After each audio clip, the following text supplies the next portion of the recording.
This is the Marcia Week Show, and we're coming to you live from Barbados.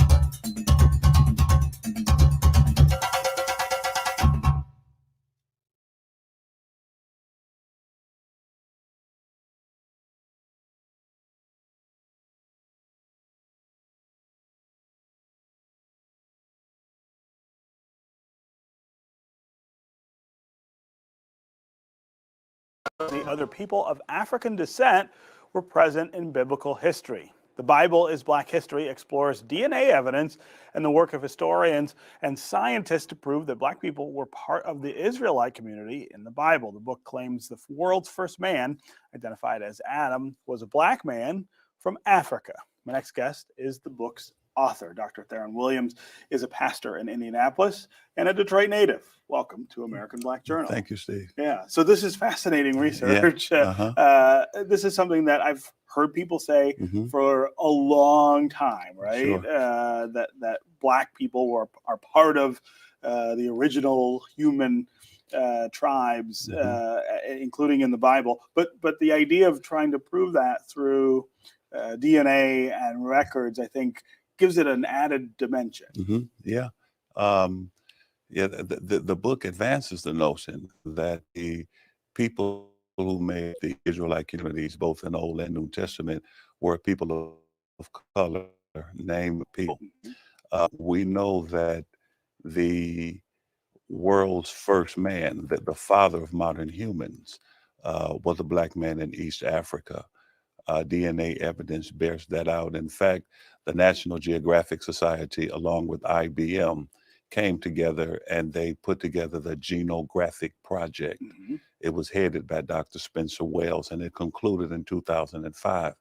It was a 10-year study, and they went worldwide, Dr. Spencer Wells and his team, collecting DNA evidence from indigenous communities worldwide. And they wanted to find who is the father of modern humans.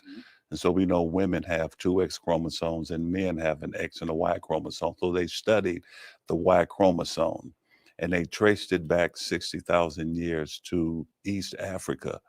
And Dr. Wells and his team concluded that the first modern human was a Black man in East Africa, whom the Bible identifies as Adam. So we know that through DNA evidence. And then the descendants of Adam, obviously, would have been Black people.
Good afternoon. This is Marcia Weeks, and you are watching the Marcia Weeks Show.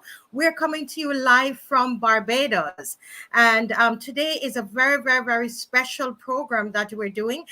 We're coming to you live on YouTube today, and also live on KYRIE Vision. We want to welcome those who are watching on KYRIE Vision. Going out into 18 different Caribbean countries. We want to say a special hi to the program's manager, Garcia.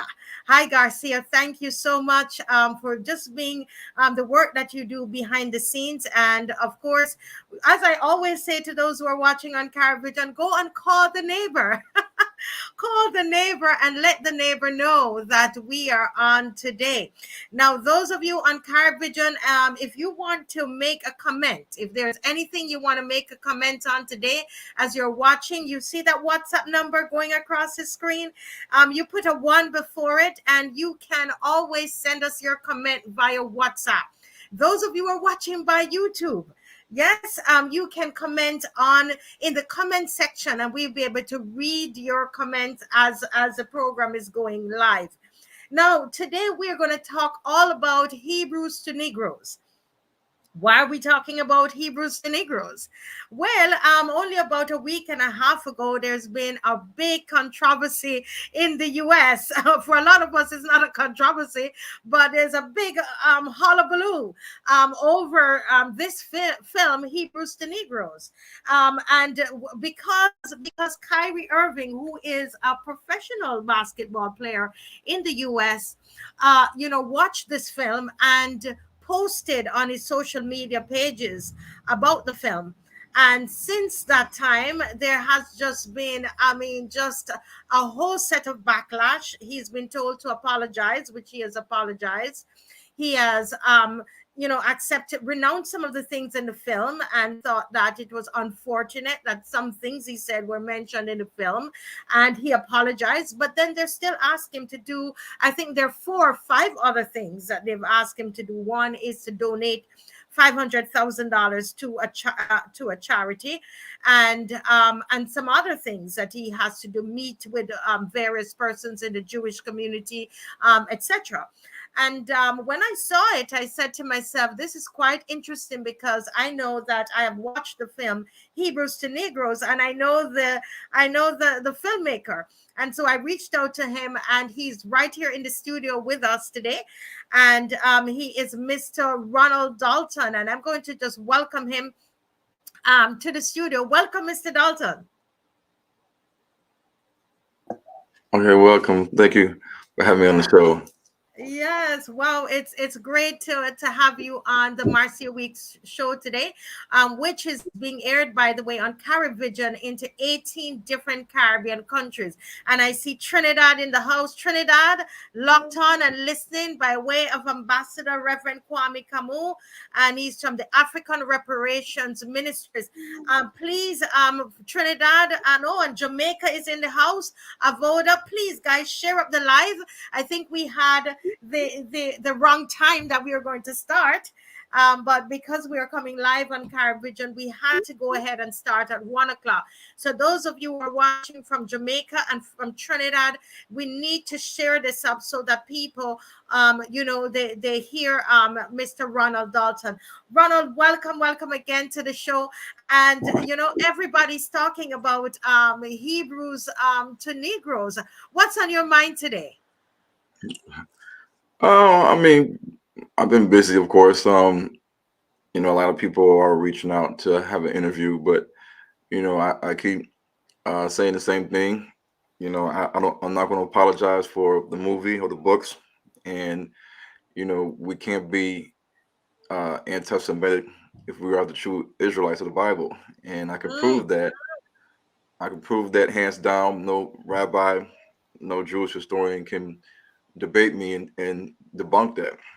So the whole term anti-Semitic, it's being used, it's being misused and being inappropriately used by people that are not the descendants of Shem. They are not the Israelites, and so they should not be using that word, and we should be using that word, and they should be using the term anti-Japhetic, because they come from So the hold a lineage. minute, because you've jumped past a whole set of, because there are lots of people who they never even heard of Hebrews to Negroes before. So even before we get into that, we get it. So you're saying there's nothing to apologize. So because you are Hebrew, you're an Israelite. So why would you can't be anti-Semitic? Can you just start at the beginning? Give us a synopsis of Hebrews to Negroes. Well, it started off as a book that I published in 2014, and it was called Hebrews to Negroes, Black America. And the book is 700 pages, and Mm-hmm. the basis of the book is proving that we are the true Hebrews, the Israelites, Mm-hmm. and a lot of other things. And then after that, I started to make a movie because a lot of Black people, we don't read, and we watch YouTube and look at TV and look at our phone. So I'm not a filmmaker. I just decided to try to make a movie. I didn't go to school for it. My career was in medicine prior to that, and so once I made the movie, um, that movie got done in 2018. It took about 3 years to make, Mm-hmm. and it's just so happens that for 4 years, not a lot of people knew about the movie until now, and so Mm-hmm. the movie also proves that people, the Bantu people, or the Niger Congo speaking people in Africa, sub-Saharan Africa, are the Israelites. So that means that the people in the diaspora in the Americas and the Caribbean, we are also connected to the Israelites, because if you look at West Africa, from Senegal, Gambia, Sierra Leone to Liberia and the Ivory Coast and Ghana, Togo and Benin and Nigeria, Cameroon, Congo, even into East Africa and South Africa, we are the Israelites. So we all have Israelite ancestry, and uh, this is the synopsis of the book is basically proving through the sons of Ham, the sons of Shem, and the sons of Japhet that we are the Israelites, despite the fact that maybe the Black Church or European historians may lead us to believe that we are the children of Canaan or the children of Ham or the Egyptians, or that things like that. So uh, that's really about it in a nutshell. And the book is causing a lot of fire. The movies too, and the Jews and the ADL. This is the book that they fear the most, because they're going through such great lengths, and it's always on the news that they will not rest until this movie and book is taken down off of Amazon, even though they have other books written by Jews that are talking about uh, their connection is not connected to Israel or the Hebrews, but to a nation of people that came out of Central Asia. So you have books like Mein Kampf by Adolf Hitler, and books by other Jewish people talking about their true identity as not being the Israelites. They're on Amazon right now. You can buy it, you can purchase it. Even books by Henry Ford, the International Jew, and Benjamin Friedman, and a host of other books that talk about Zionism and the lie that the Jewish people are connected to Abraham, Isaac, and Jacob. So these books right now are on Amazon right now as we speak. But the Jews, the Jewish community, the ADL, and the news media outlets, which I call the mass media, they are all in a frenzy, and they will not rest until they take down any place where the book Hebrews to Negroes and movie is on a public platform. People can buy it. They will not sleep till this movie and book is gone, because they don't want you to know the truth. That's the Hmm. bottom line. You're saying that this movie came out since 18. 2018. Yeah. 2018, and it's only now that because Kyrie Irving, who is the football basketball player, U.S. American black basketball player, when he actually posted about it, then people are talking now about it. I saw online everybody's asking. Last night there was a whole thread. People are talking about it and saying, "Where is it? Where can we get it?" Etc. But in the book, and I watched the movie, but the funny thing about it, I didn't come away with the what I came away with was the history of the of the Bantu people, and the understanding that the those of us here in the Caribbean, that we are connected to to Israel. Can you talk about that a little bit more and kind of break it down for us over here on this side, who, for some people, they've never heard of this before? Can you break that down for us? Yeah. So, of course, in the Caribbean, you have more connections to the culture of Africa than we do in America. The language, the traditions and customs, the food, the dress, these things can be seen in Ghana and Togo and Benin, in Congo, Nigeria. And so when you look at a lot of the things that the people in Africa are doing, like circumcision on the eighth day, naming a child on the eighth day, having a day of rest, believing in one God of the Creator. Also, having cleanliness laws, like purification laws if a woman's on her menstrual cycle, or if she's just had a baby, or certain types of dietary laws, laws that pertain when you have somebody that dies in the family. Mm-hmm.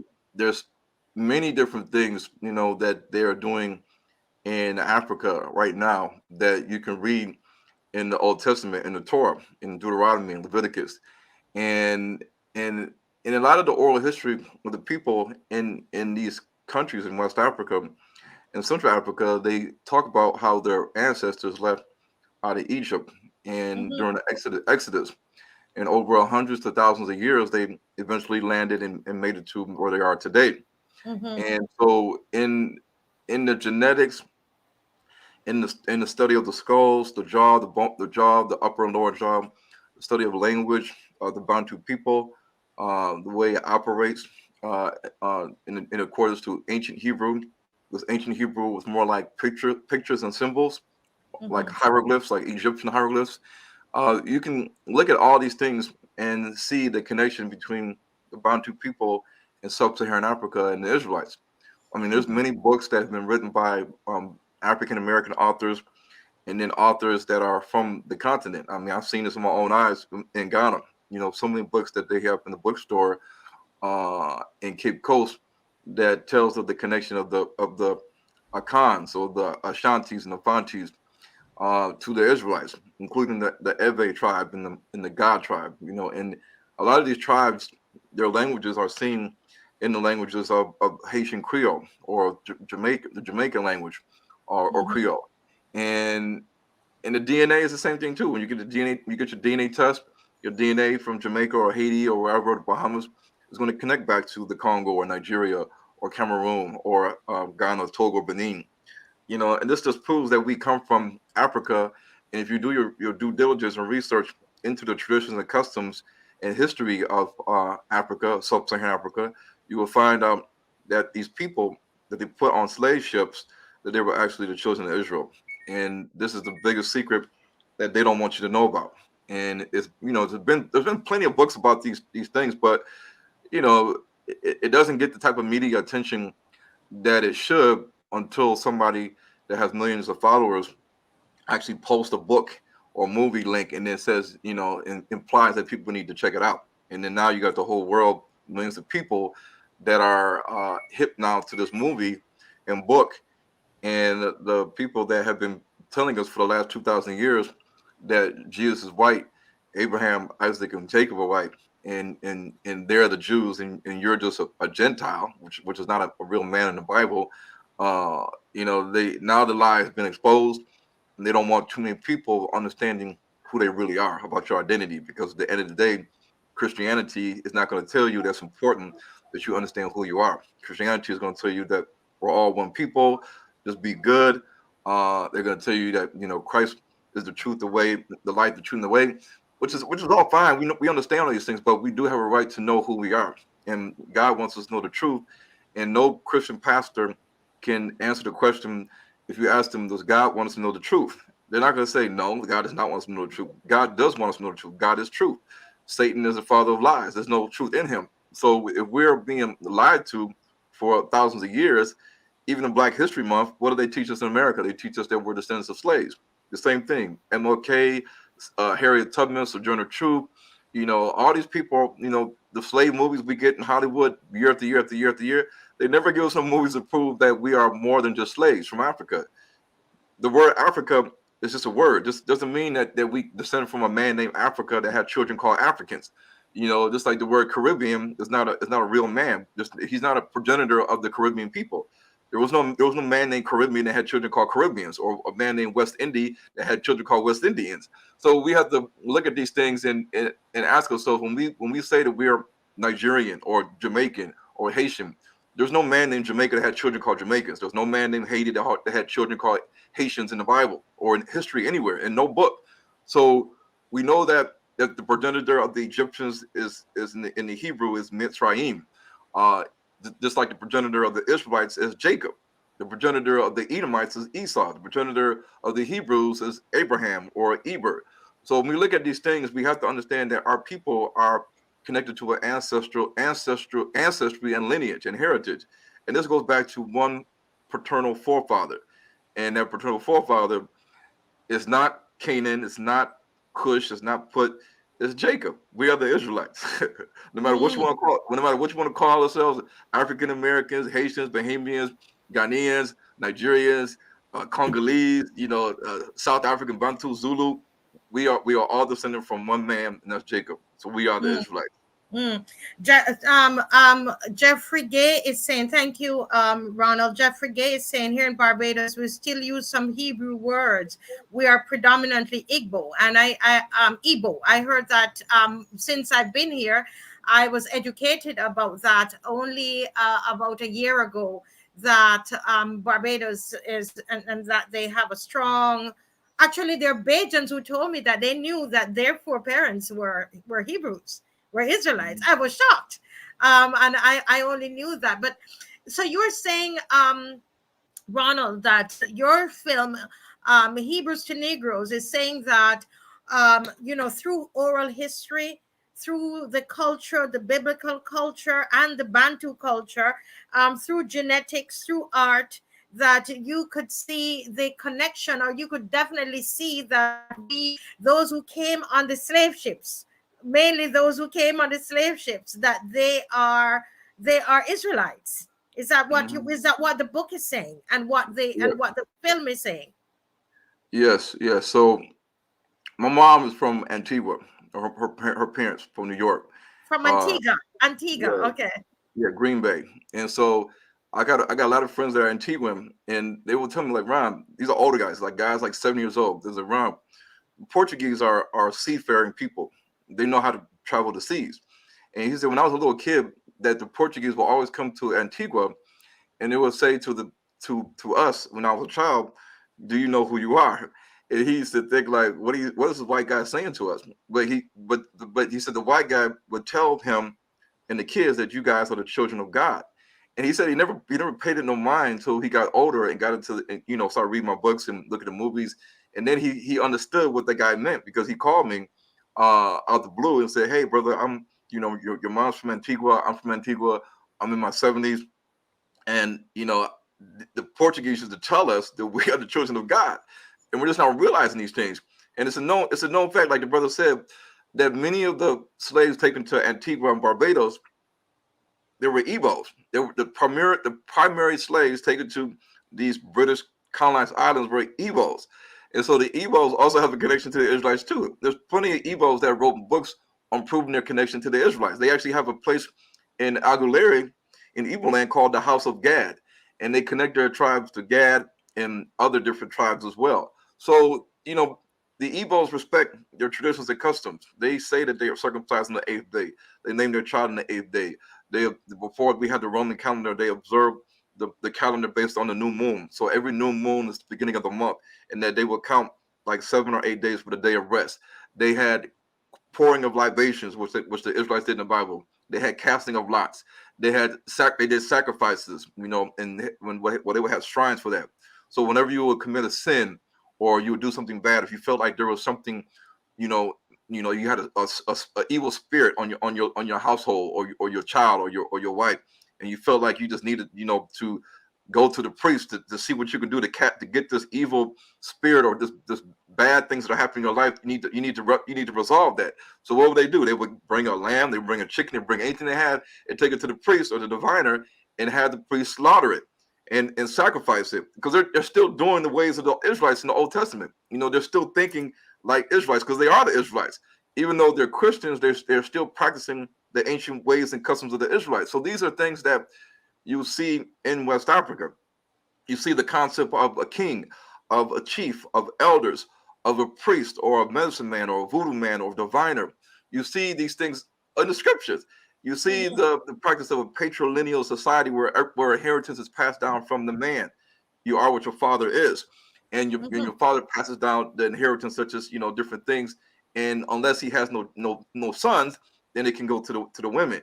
It's so many things that you can read in the Old Testament in the Torah, and you can go into Africa, into the village, and you can see them actually practicing this, without a Torah scroll, without a Bible. They're doing this naturally. And if you ask them who told you this, who taught you this, they're not going to say some Jewish man came into our village and had a school and taught us all these things. No, they were doing this before the white man even came into West Africa and Central Africa. So that's how you know that they are the true Hebrews, because who else in the world could be practicing the 613 laws that's in the Torah, the law of Moses, without nobody telling him this? But Nobody's telling him. I mean, can I say this to you that yesterday I was speaking with a very, very good friend of mine, and he's a Christian brother, and he said to me, but Marcia, yes, a few Igbos came over to Barbados, and they only started to practice some semblance of Judaism way after they got here, because that was after the planters and the Portuguese and all of them, and they probably learned they probably learned about Judaism from the planters, from the Portuguese. What about that thinking that they probably learned about it from white people? Why, his question is, why didn't they start practicing it as soon as they arrived, if it's really was part of them? Well, you got to remember, when they took the slaves out of Africa, they didn't take the elders, they didn't take the priests, they didn't take the people that were old, that knew the history. Moses, when he was getting ready to die, he told the priests and the elders to recite the book which he wrote down. And when he wrote it down, he said every year at the Feast of Tabernacles or Sukkot, that you need to gather all the children of Israel together, and you need to teach them the law or reiterate the law to the children, because he knew that the elders and the priests were the ones that were supposed to be doing that, not the lay people. So when the slave trades happened, if you look at the slave records, they're not sending over people that's 50, 60, 70 years old. They're sending over people that are teenagers and kids. So these kids they still have to learn all these practices. You can't learn the law as a 6 or 7 or 8-year-old, a 9-year-old, or a 10-year-old. You have to continuously be taught these things as you go up, so that when you get older, you can then teach your kids this. Because everybody knows that when we go to church on Sunday, we are reading the Bible as kids, but we don't know the Bible. We could say somebody could say recite the 10 Commandments, and you're 13 years old. You don't know how to recite the 10 Commandments. They could say recite the Leviticus 19. Tell me all the laws in Leviticus 19 at the age of 13, 14, 15, and 16. The kids are not going to be able to do that. This is the task of the elders and the chiefs and the priests to teach their children of Israel. So remember, the slave trades disconnected that heritage that we had, especially a lot in America. When you look at the fact that a lot of the things that the people are doing in Africa that have not been disconnected from the slave trades, they are still wearing fringes on the ends of their garments, which is in Numbers 15:38. Fringes are like twisted linen cloth. It's like little things that's at the bottom of your fringes, like what the Israelites wear in America. I've seen this with my own eyes in Africa.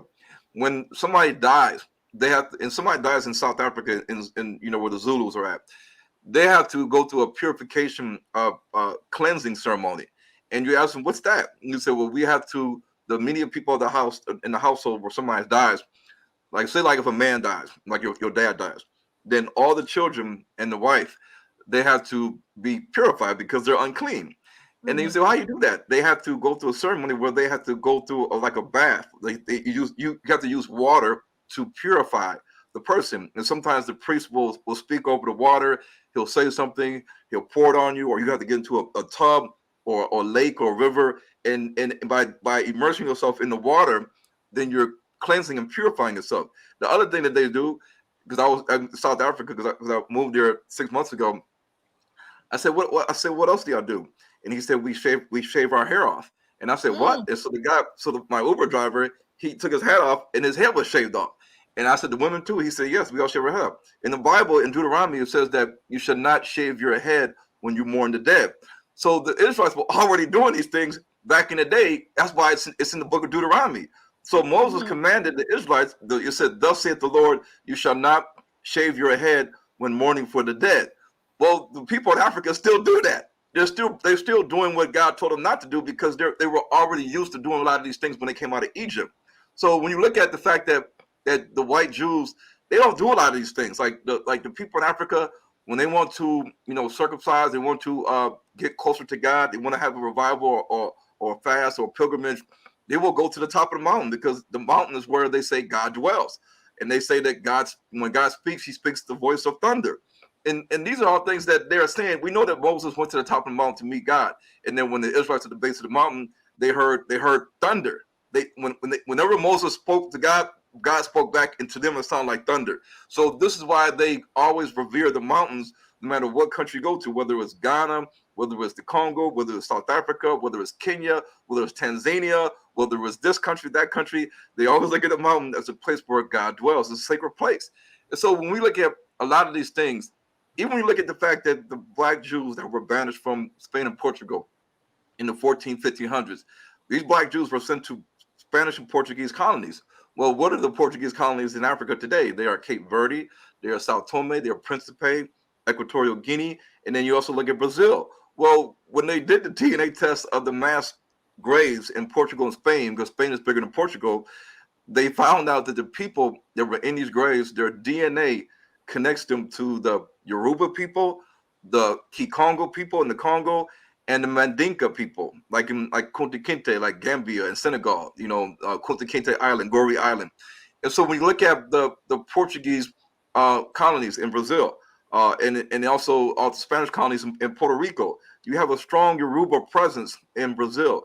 You have a strong Yoruba presence in Puerto Rico. You have a strong Kikongo presence in Brazil. You have a strong Kikongo presence in Puerto Rico. You have a strong Yoruba presence in Cape Verde. You have a strong Yoruba/Igbo presence in Sao Tome and Principe.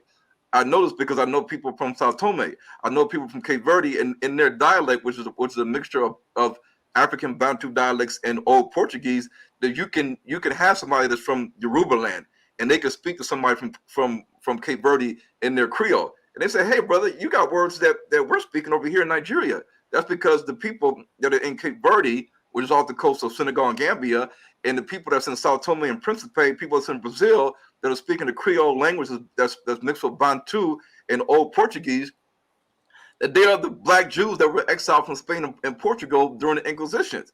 We have to realize that when you go to these countries, Cape Verde, Sao Tome, Principe, Brazil, especially these islands, you're not going to see Sephardic Jews. You're not going to see white people walking around saying that they're the descendants of the Jews that got exiled in Spain and Portugal in the 1500s.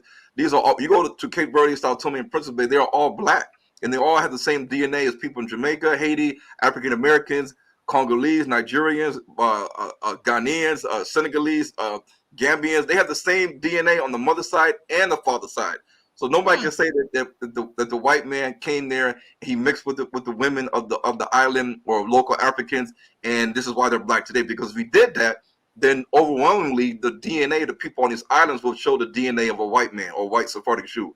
And if they said it was the other way around, that white Sephardic women came to the island and started sleeping with the men, the local African men of this island, then you will see the maternal DNA on the mother side in these black people today on these islands. You don't see that. What you do see is the DNA from the mother side and the father side that is seen all throughout West Africa, Central Africa, East Africa, and South Africa. So that shows you that no white Sephardic Jews got exiled to these Portuguese and Spanish colonies back in the 1400s. Even there's an island called Biako Island, Fernando Po. It's probably one of the only islands or parts of Africa that speak Spanish. The locals speak Spanish. They're black. They're black people in the coast of Biafra, right below Nigeria. They're speaking Spanish. Well, why are they speaking Spanish? Because it was a Spanish colony. How did they get there? The Spanish sent them there. Who? From where? Spain. What happened? The Spanish Inquisition of the black Jews that got exiled to the Portuguese and the Spanish colonies. We have to pay attention to all these things. When you look at Almina Castle was a Portuguese name when it first started off, and you had the Dutch. If you look at Lagos is a Portuguese name. When you look at the fact that the Portuguese took slaves out of the Congo and Angola, we have to understand that the Portuguese and the Spaniards, and then later the British and the Dutch and all these other countries, they knew exactly who we were. And they knew that because of the curses of Israel, that they will be successful in their slave trading, because they knew that the children of Israel did break the law, and that based on breaking the law, it says in Deuteronomy 28:68, I will send your people into bondage by ships, and there you'll be slaves. Wow. So wow. Ronald, I mean, this is amazing. Listening to you, and I can see the people from the region, the Caribbean region. I see the comments that are coming up, and so on. And so a lot of people are being, enlightened right now. At least it's going to force them to go and search, because you would have been searching researching for a long time. But can you talk about Black Americans? Have you retained, based on your research, did you find have you retained any of the cultures and customs of the Israelites in there in America? No, most Black Americans, we don't even speak Creole. We speak English. We don't have no evidence in our language that we are connected to Africa, even though our DNA says that. When we get our DNA test, it says Nigeria, it says Congo, it says Cameroon, Angola.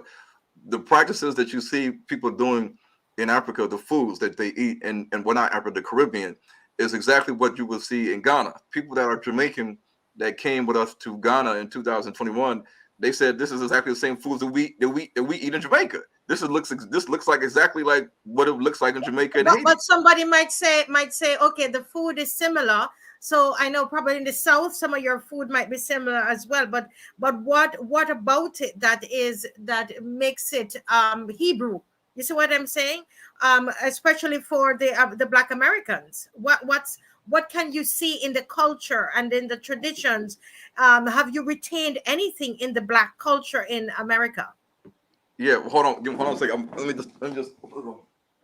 Okay, while he's going, guys, please share and ask questions. All right, ask questions. Those of you on Carib Vision, remember that you can send me a WhatsApp if you have a question.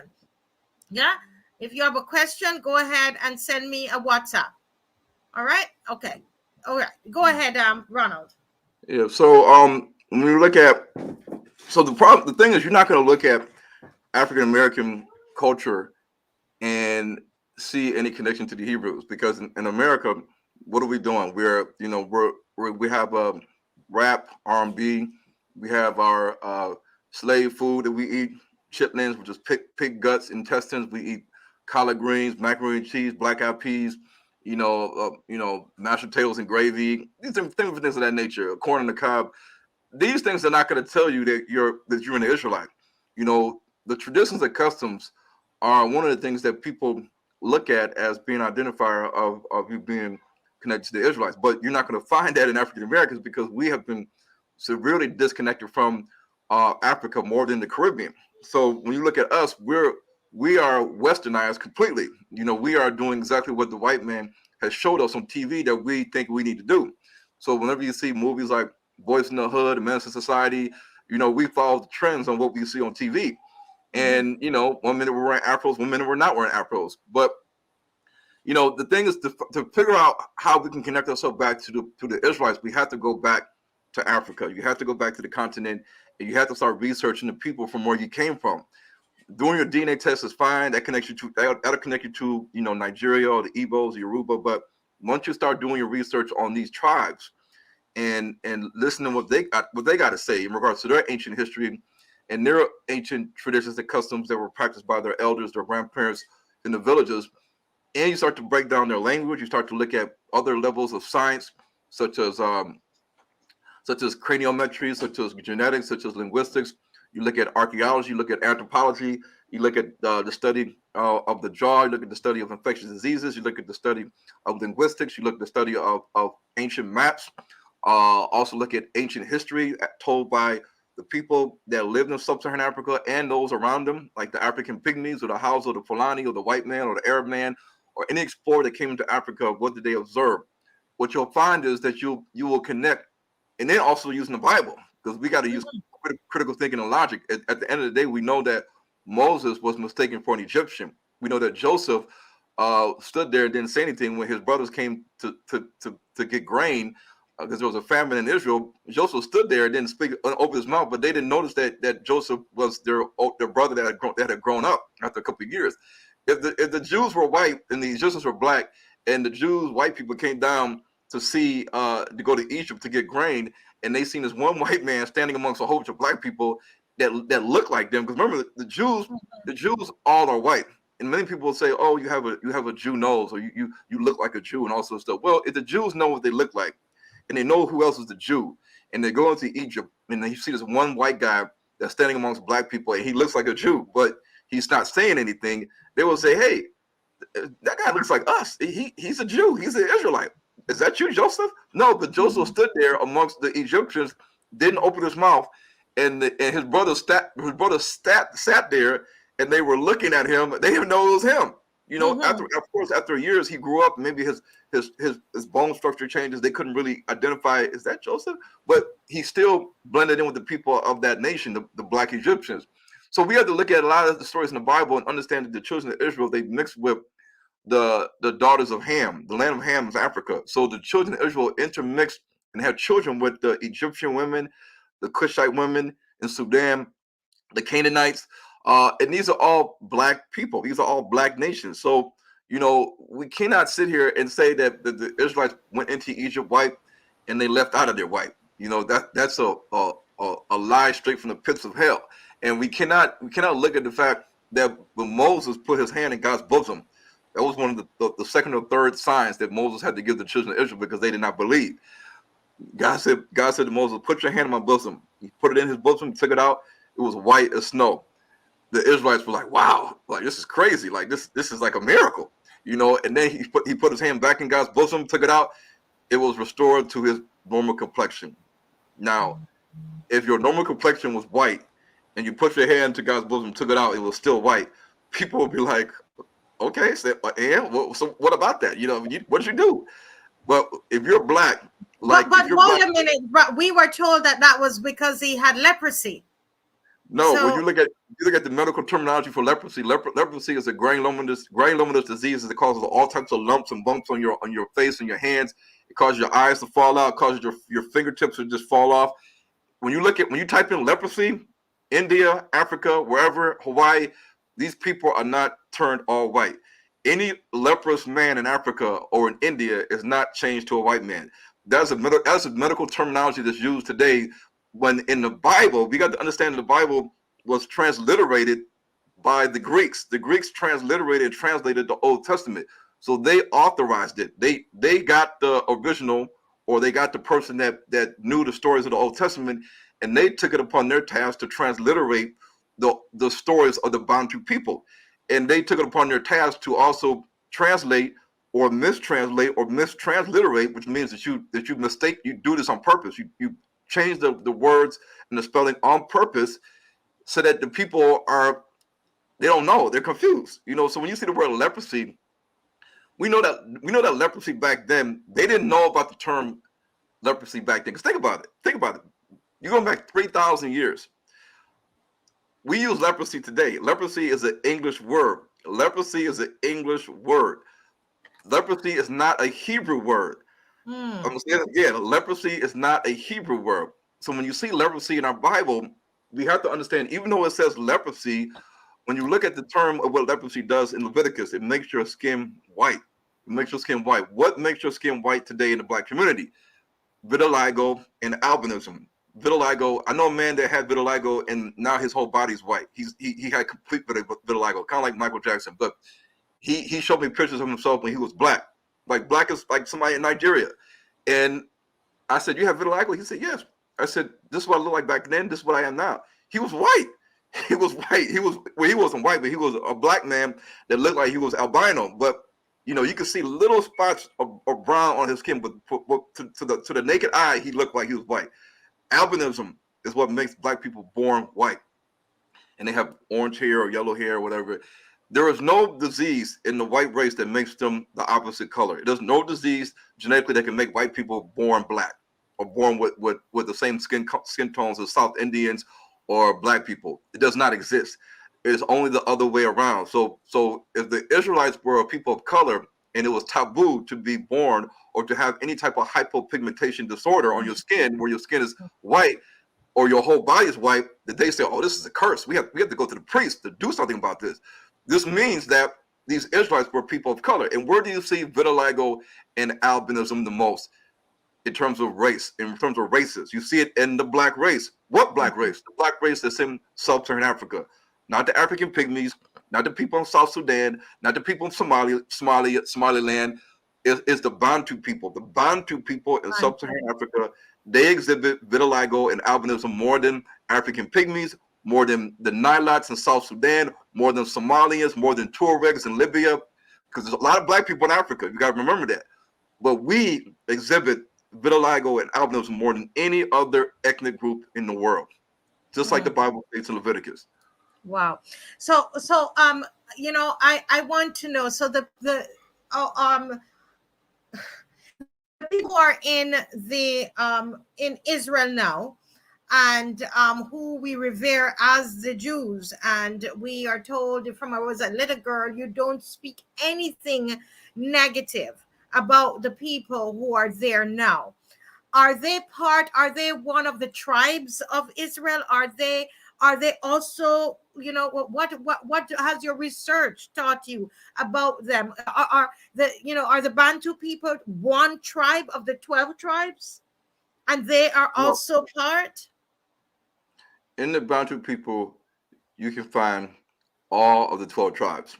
Now, I'm not saying that all the 12 tribes are just in Africa, but the white Jews that are in Israel, they are not the Israelites. I'm gonna say it again: the white Jews in Israel, the Ashkenazi and Sephardic Jews, they are not the Israelites. So, but if you're saying though, that you can find, in the 12 tribes are you can find black people in the 12 tribes. Who's to say you can't find white people who are part of the 12 tribes or Indian people? You know. Yeah, because the Ashkenazi Jews, you have to look at the fact. Noah had 3 sons: Ham, Shem, and Japheth. The Jews will say Japheth. And in the Bible, the Israelites were only mixing with the descendants of Ham, and the land of Ham was in Africa. And of course, they were descendants of Shem. The true Shemites were not people of white skin. I mean, this is many different documents portray that Shemitic people were brown-skinned people. They were almost the same complexion as Ethiopians. They had different phenotypes, you know, depending on, you know, who wrote these accounts. You know, in terms of the nose, you know, some people have a wide nose, some people have a slender nose, some people have the nose is not coming down, it's kind of up like this. We look at the skull. Some people's skulls are round, some people's skulls are slender. On the side of their head, some people's skulls are more rounded, some people's skulls are more oval. When you look at the jaw, when you look at a lot of the angles of the face, you will see differences between, you know, people that are in East Africa, Central Africa, South Africa, West Africa. Well, when you look at the history of how Jerusalem was invaded by the Romans and the Greeks, and then at that the Second Temple was destroyed, and a lot of the people that were in that land that were converts to Judaism, like the Romans, the Greeks, the Edomites, they had to leave and go somewhere.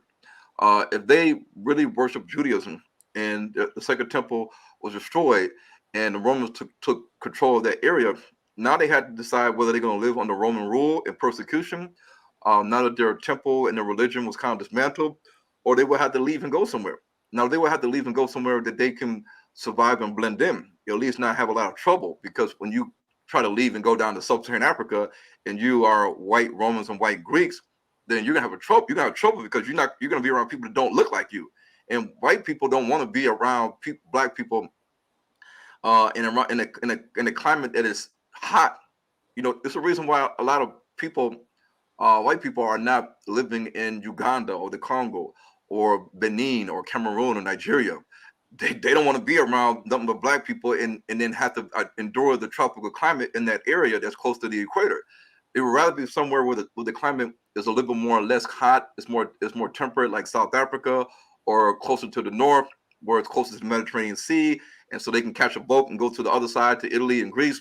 And so white people at that time, the Greeks and Romans, they didn't all leave Israel and go into the heart of sub-Saharan Africa. They went to other places. But you got to understand that the Ashkenazi people, they are a combination of multiple nations throughout Western Europe, Eastern Europe, Scandinavia, the Germanic lands, Germania, also the Pontic Steppes, where you have the Black Sea over Ukraine. You have the Sea of the Khazars, the Caspian Sea, also going into the Altaic Mountains, going into Central Asia, into Russia. The Jews today are a white nation that are descendants of multiple nations of Japheth. Now, Japheth, like I said, is one of the sons of Noah. And these sons of Noah, they all lived in the northern part of the world, going from Western Europe, the British Isles, Scotland, Wales, Ireland, all the way over to Central Asia. So these people over time would convert to the religion of their choice. Before they even heard about Judaism, they were pagans. They worshiped their own gods. They had their own language. They had their own traditions and customs. They had their own culture. They had, they had everything that was identifying them, because they are the ancestors of these people. But when you convert to a religion called Judaism or Christianity or Islam, then you start to take on a new culture. The Ottoman Turks from Turkmenistan, they were pagans. They spoke the Turkic dialect. You see this in the Turkish language in Turkey. They left that area in Central Asia, right next to the Sea of the Khazars or the Caspian Sea. They could either go around Ukraine and down through the Caucasus Mountain regions to the Asia Minor and Turkey, or they could go down through northeastern Iran. Because remember, Turkmenistan is right above northeastern Iran. They just have to go down and then go west, and then eventually they'll get to Middle East and Asia Minor. So when these Ottoman Turks that were pagans and speaking the Turkic dialect, when they started to embrace Islam, then they started taking on the culture of Islam. So instead of calling God Tangri or Tangri, now if you ask a man in Turkey, what do you say for God's name? They're going to say Allah. Allah is Arabic, but Arabic is not Turkic. Arabic and Turkish are two different languages. So if you ask a man that's in Turkey, hey, how do you say God in the Turkish language? He's not going to say Allah. He's going to say something else. If you pay attention to what he says and you write it down, you say write it down in English. He's going to write it down, and you trace that word back. That word's going to go back to Central Asia. Central Asia. So the Ottoman Turks in Turkey, because we know about Ottoman Palestine, Ottoman Iraq, Ottoman this, Ottoman that. The Ottoman Empire, they came and they conquered. They conquered Turkey. That's why the Constantinople is not a Greek city. It's an Arab city called Istanbul. Are they speaking Greek in Istanbul? No, they're speaking Arabic and they're speaking Turkish. Why do they speak Turkish? Because their ancient ancestors came from Turkmenistan.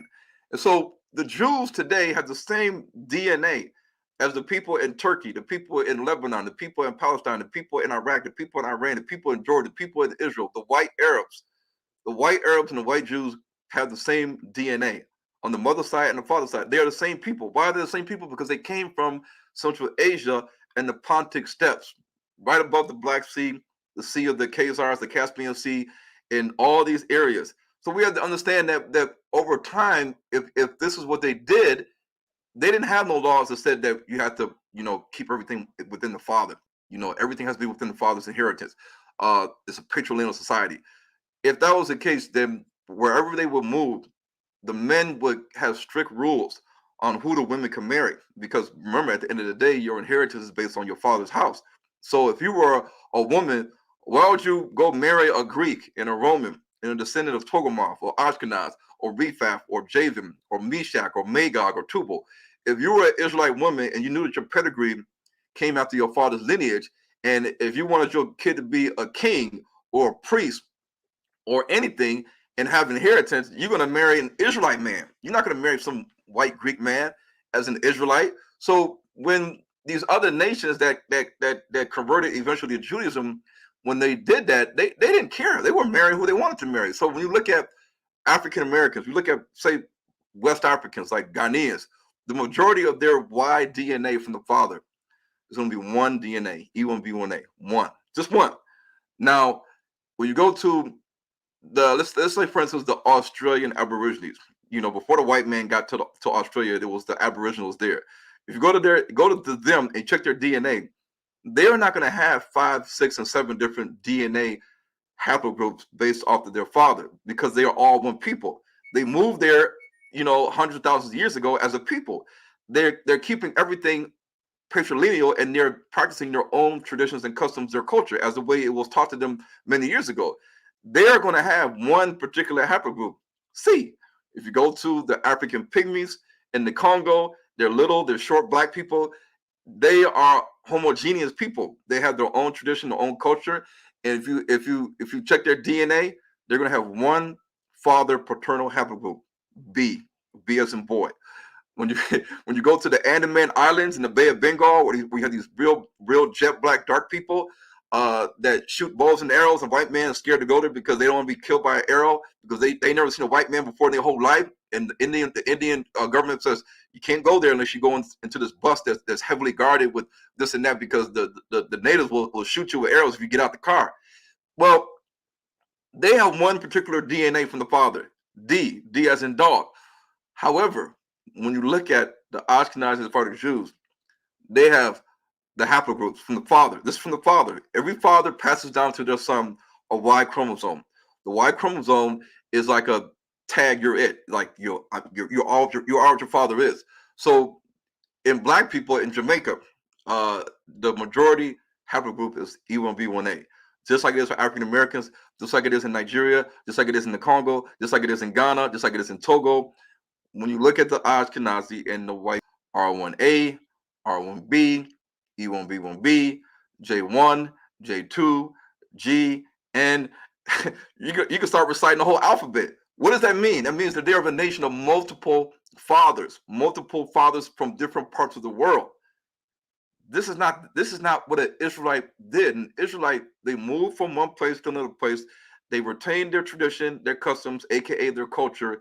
They kept everything under a patrilineal society, meaning that you cannot be a king unless your dad is a king. You cannot be a prophet unless you're an Israelite prophet. You cannot be a priest unless your dad is a priest or a Kohanite. You can't do that. You can't do that if your dad is a Gentile. You cannot be an Israelite king if your dad is a Greek or Roman. Every Israelite king in the Bible, their father was an Israelite. Their father was not an Egyptian. Their father wasn't a Cushite. Their father wasn't an Arabian. Their father wasn't an Edomite. Their father wasn't a Greek or Roman. Their father was an Israelite. That's how the patriarchy worked in the state in ancient Israel. However, the Jews today, they will have the same DNA as Christian, atheist, white people. They will have the same DNA as modern Arabs we see today, the white Arabs.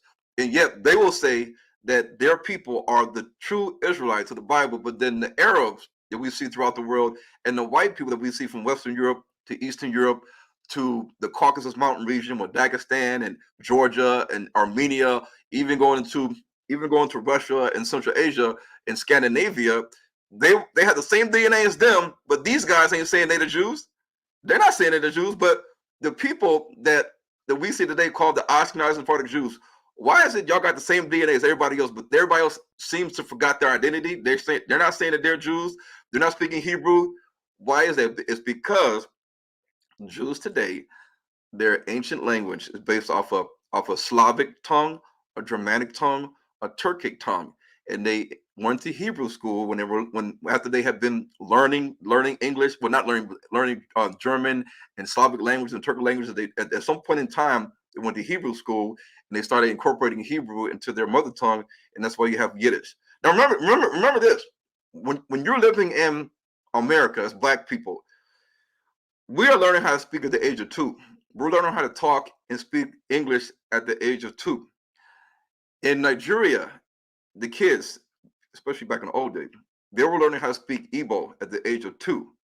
When you look at a lot of the pictures of Hebrew schools in Eastern Europe, and they're learning Hebrew, you know they're learning Hebrew because you see the teacher in the classroom writing Hebrew letters. Now, remember, why is she writing Hebrew letters? Is she speaking to the kids in Hebrew, or is she speaking to the kids in their mother tongue, German, Slavic languages, Turkic languages? It's because when the kids were born at an early age, when they were newborns, 1 year old, 2 years old, before they even went to Hebrew school, they already had a language. They already could speak.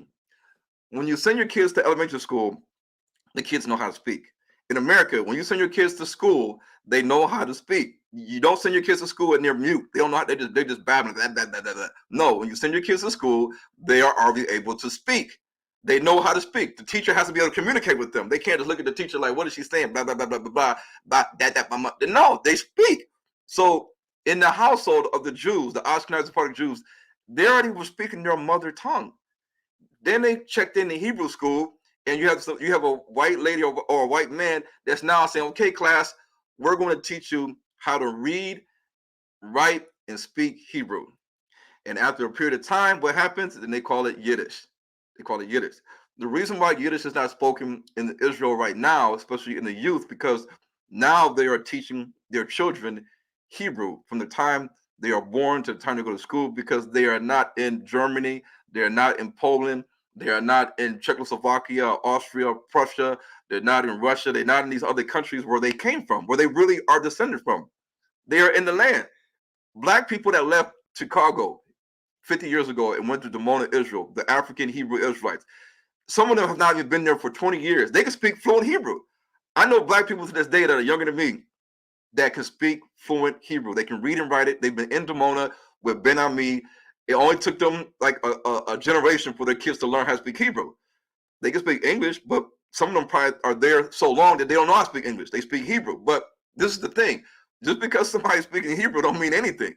Just because you got Hebrew in your Yiddish language don't mean anything. A Chinese person can learn how to speak Hebrew. A Chinese man can learn how to speak Igbo. A Chinese man can learn how to speak Fanti and Twi in Ghana. I've seen it. My mic is muted. Sorry about that. But so Ronald, you're saying that the people who are in the Holy Land right now, what we call the Holy Land, right? That geographical location, that they're not the Israelites and they're not Jews. Is that what you're saying? Oh, okay. So this is the thing. Everybody, when you go to Ezekiel 38, everybody knows about the Battle of Armageddon.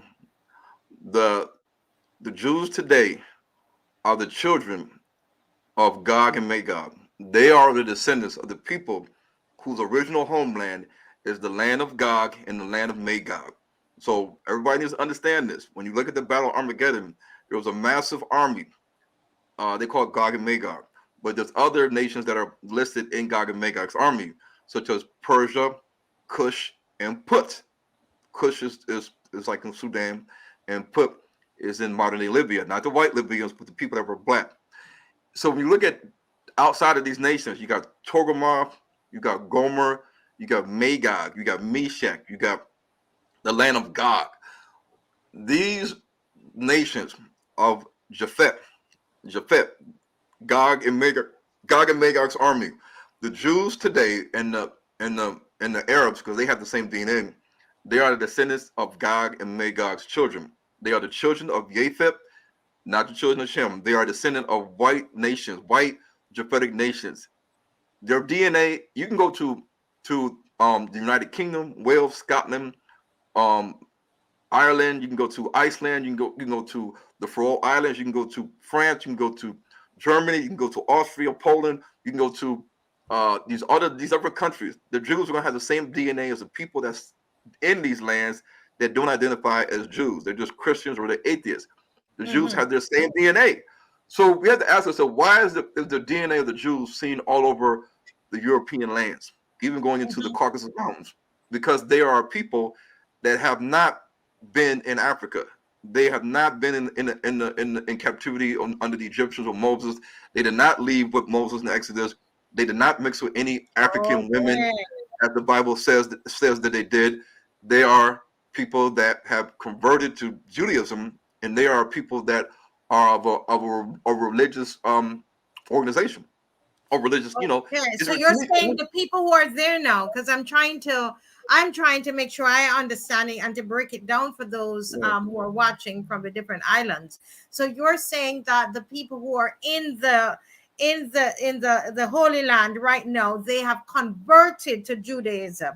Yeah. So they are Jews because they've converted. So they've converted. I got you. Right. Okay. It's But because, they're not that wasn't that's not their DNA. No, because you got to remember, you have Georgian Jews in Georgia that have the same DNA as people that are not identifying as Jews in Georgia. You have Turkish Jews. You have Kurdish Jews. If you check their DNA of the Kurdish Jew and the Kurdish, if you check the DNA of the Turkish Jew and the Turkish, you check the DNA of the Iraqi Jew and a regular Iraqi that follows Islam, or Iraqi that's Chaldean that practices Christianity, their DNA is the same.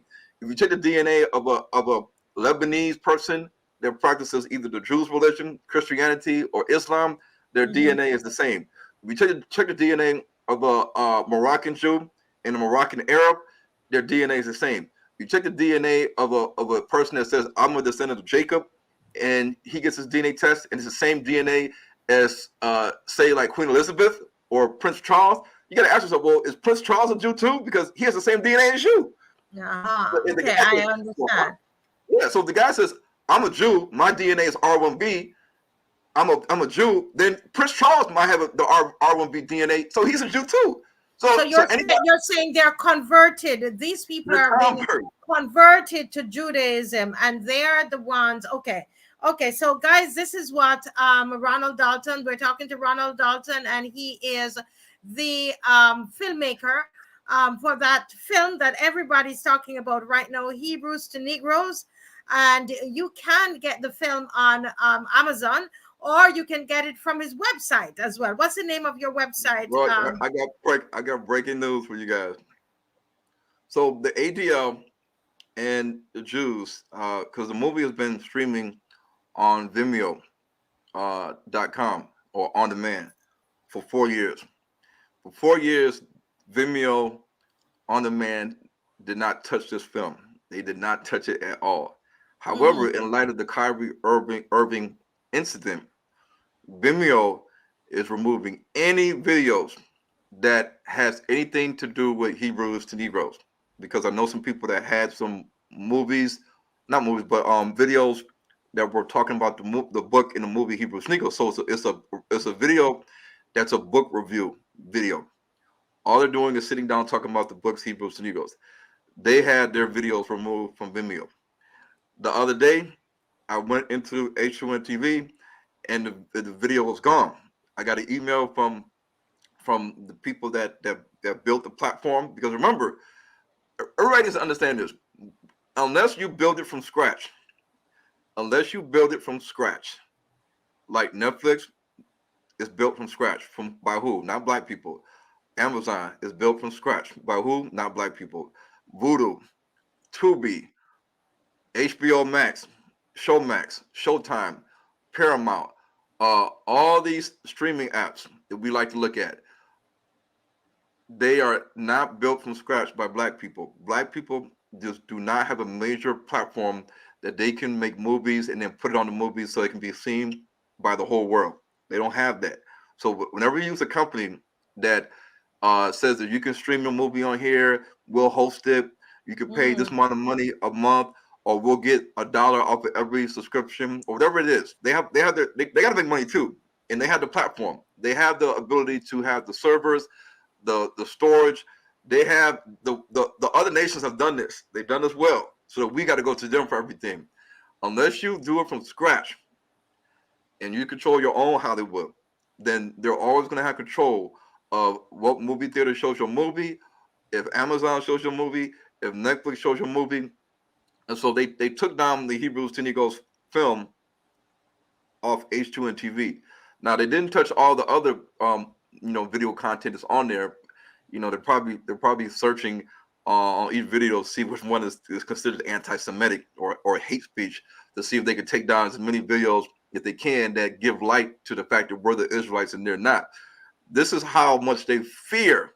They fear this in the depths of their soul. They go to sleep, wake up in the morning, thinking about Hebrews Negros. Is Hebrews Negros still on Amazon? We got to get it off. We got to keep pressuring Amazon to get it off. So is it no? It's not on Vimeo, and is it still on Amazon? At least it's on Amazon. The reason why I believe it's still on Amazon, because when you submit a film on Amazon as an independent filmmaker, you can't just upload it like YouTube and then get like a copyright check or whatever in a couple minutes. You can't do that. As a filmmaker, when you submit a movie to Amazon, they go through what's called a content review screening process, and they have to look at your movie, make sure that it meets all the qualifications. If you have advertisements in your movie, if you have certain things, they'll kick it back and say no. If you have things that violate their content guidelines agreement, like hate speech or discriminatory speech or nudity or pornography or terrorism or different things of that nature, they will deny it. The reason why I know is because I've submitted some movies before, and for whatever reason, they'll have the reasons why they deny it.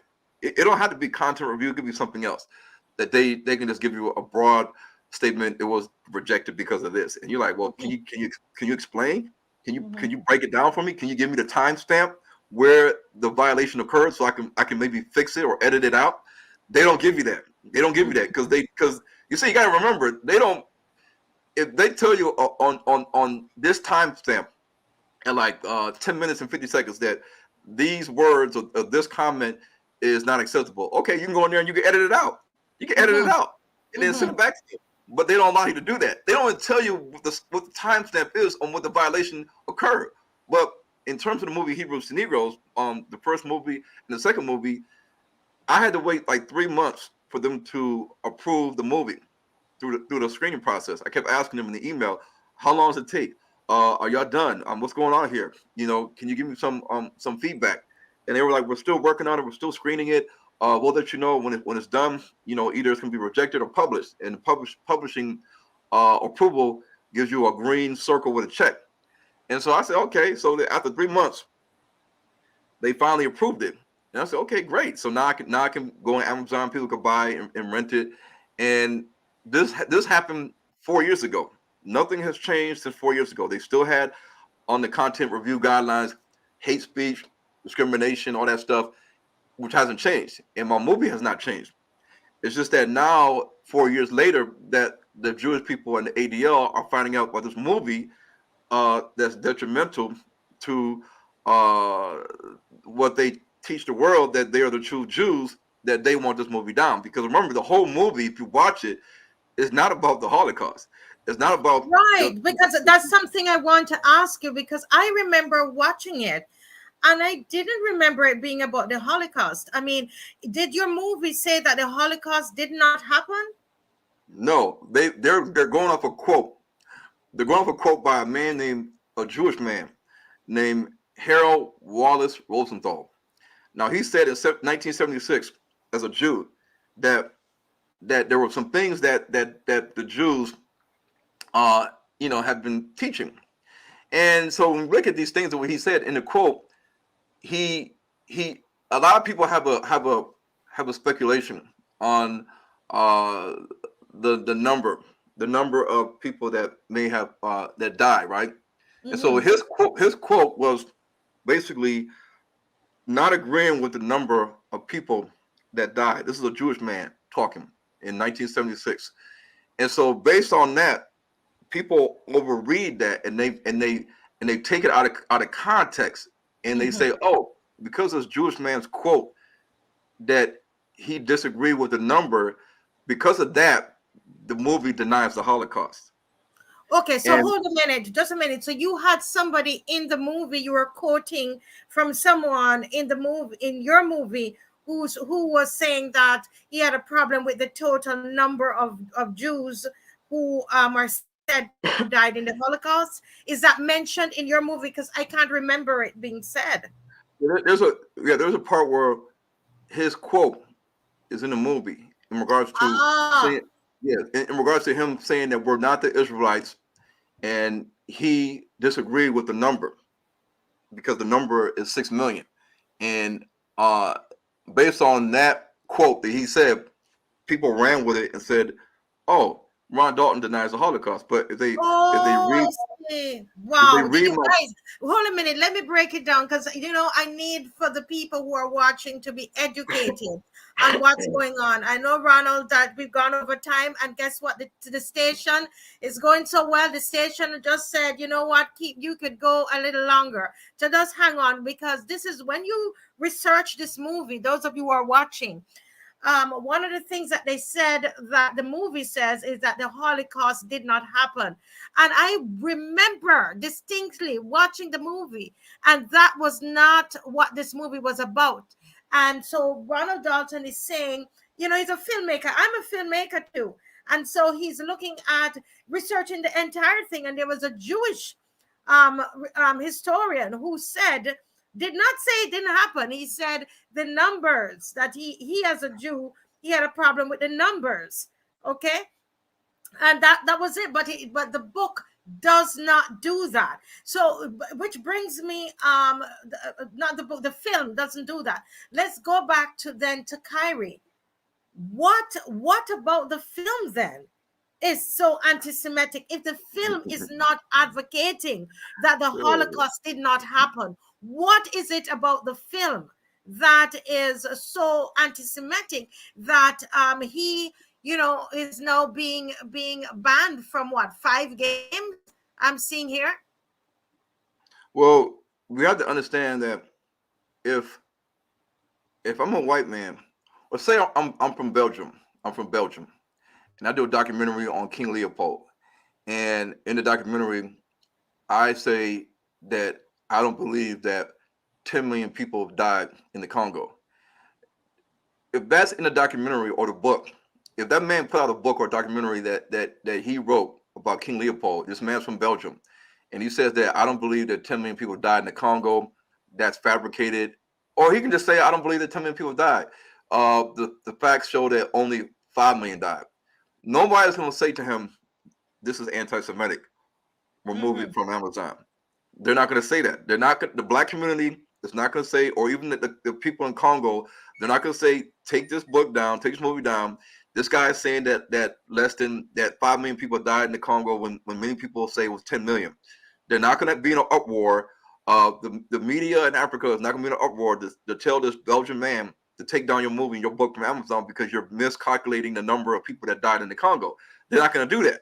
And so when they say that the movie is filled with anti-Semitic tropes, well, if you ask somebody to watch the movie, was this movie all about anti-Semitism? They're gonna say no. You say, what was the basis of the movie? And they're gonna say, well, the movie is proving that black people are the Israelites. Throughout the whole 3.5 hour long movie, the movie is 3.5 hours long. So how could they sit here and say that the whole movie about us proving that we're the Israelites is full of anti-Semitic tropes? They're making it seem as though the whole 3.5 hour long movie is about speaking about persecuting and hatred of the Jews. When you watch that movie, you're not going to see the movie talking about persecution, hatred, and discrimination of the Jews. You're going to see facts that proves that the people that we call the so-called Negro are the descendants of the Israelites. That's the basis of the movie. But because they don't want you to watch the movie, because they want it down, they have to paint the narrative to the public that is full of anti-Semitic hate speech, bigotry, all this stuff they're using, and it's completely false. because they don't want you to watch the movie. They want you to discredit it. They want to ridicule it. They want to do a character assassination attempt by defaming the author in the book of the movie as conspiracy, this, because they know that if people start to catch wind to this book and movie across the whole world, they're going to start waking up. They're going to start scratching their heads. They're going to start saying, oh, wait a minute now. Is there some type of secret plot to keep this secret away from us? Yeah, and that's why I say to people, watch the movie yourself, because I didn't see the hate in it. I see people trying to find their identity, which is what this young man here, KYRIE Irving, said, that he was trying to research his name. Can you imagine something so innocent as he's trying to research his name? He met upon this film because he was trying to research his name. His name said, his name was Yahweh. I think he said his name meant, and therefore, and it led him to this film. But they are now, attributing all of this thing to the film. Let me ask you though, Ronald, based on your research, is it that you as a person, you're denying that the Holocaust happened?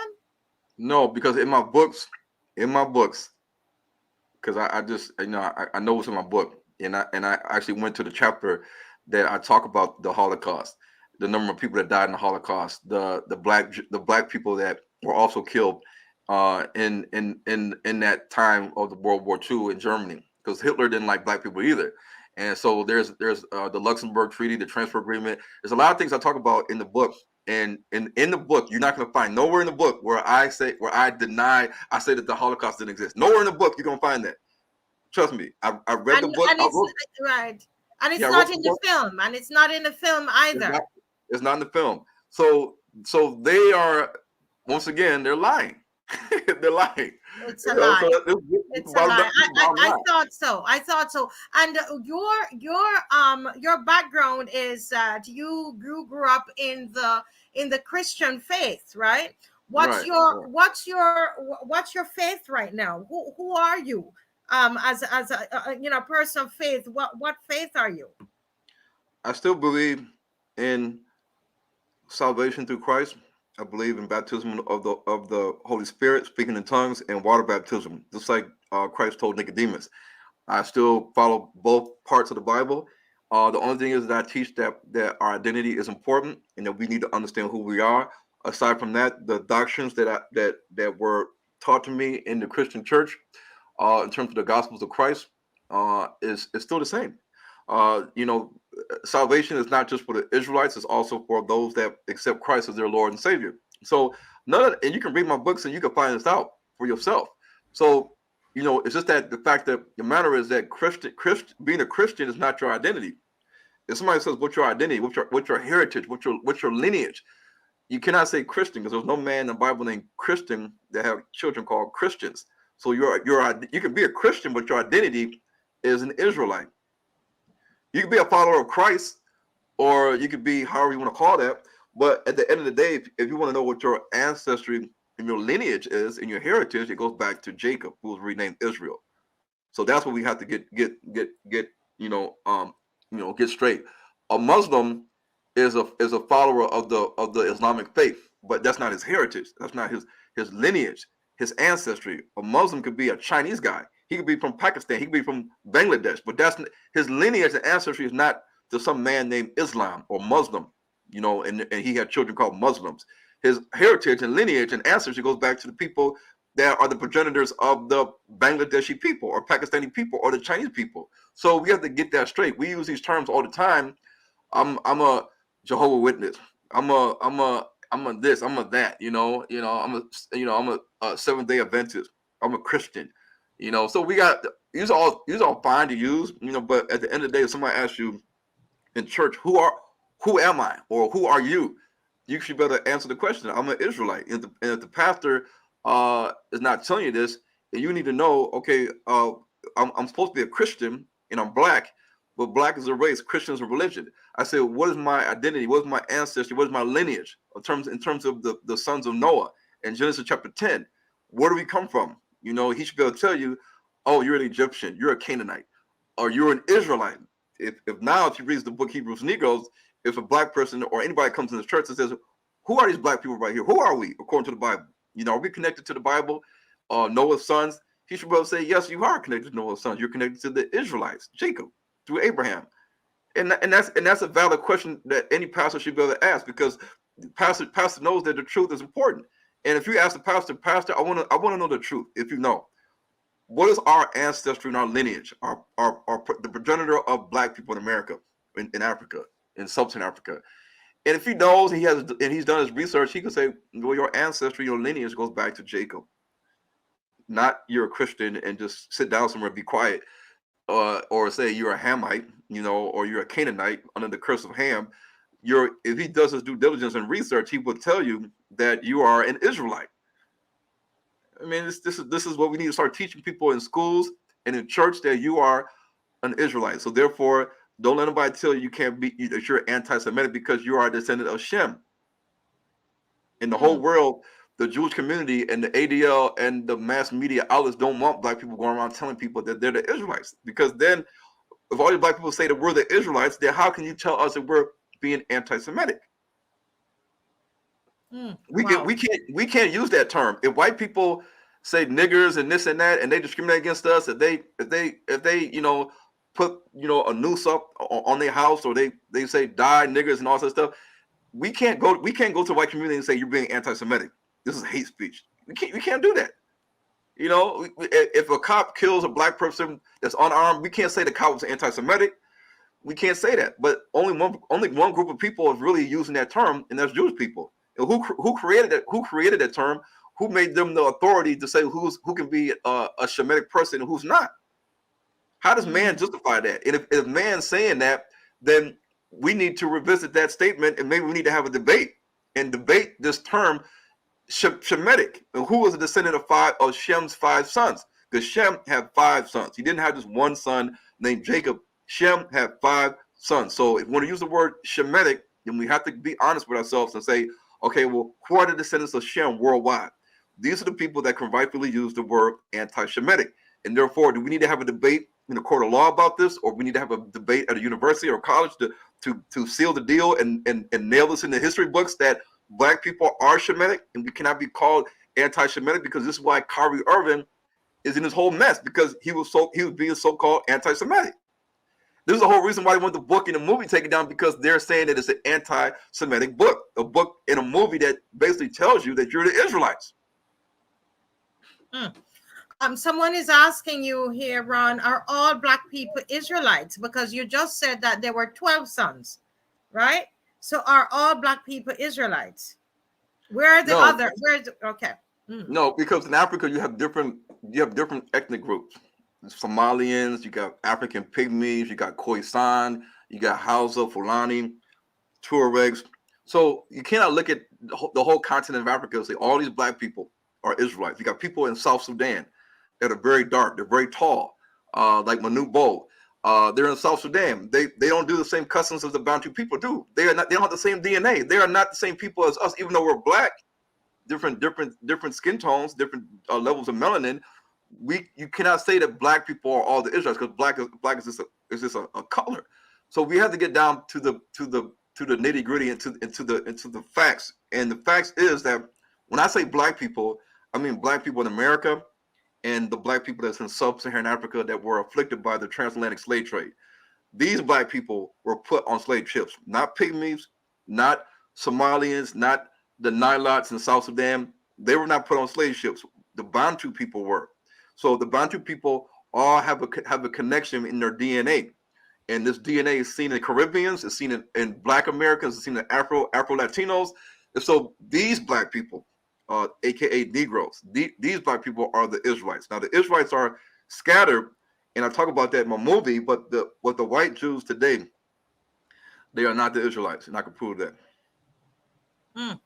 Wow, and so really, that's really what the issue is, because you are giving identity.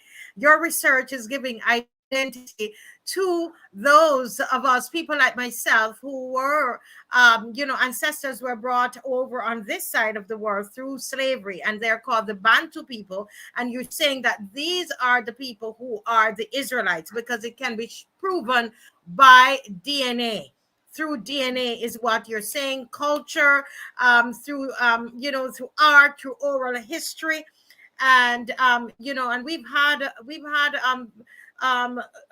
there was a sister, and why can't I remember her name right now? Very lovely sister of ours, and she came on from Ghana, and so Seram Azanku, and Seram shows you through the history, because she's Ghanaian, and about even the tassels and the type of material and words that are said, etc. And language, all of that it is the people who were enslaved, that they are the Israelites.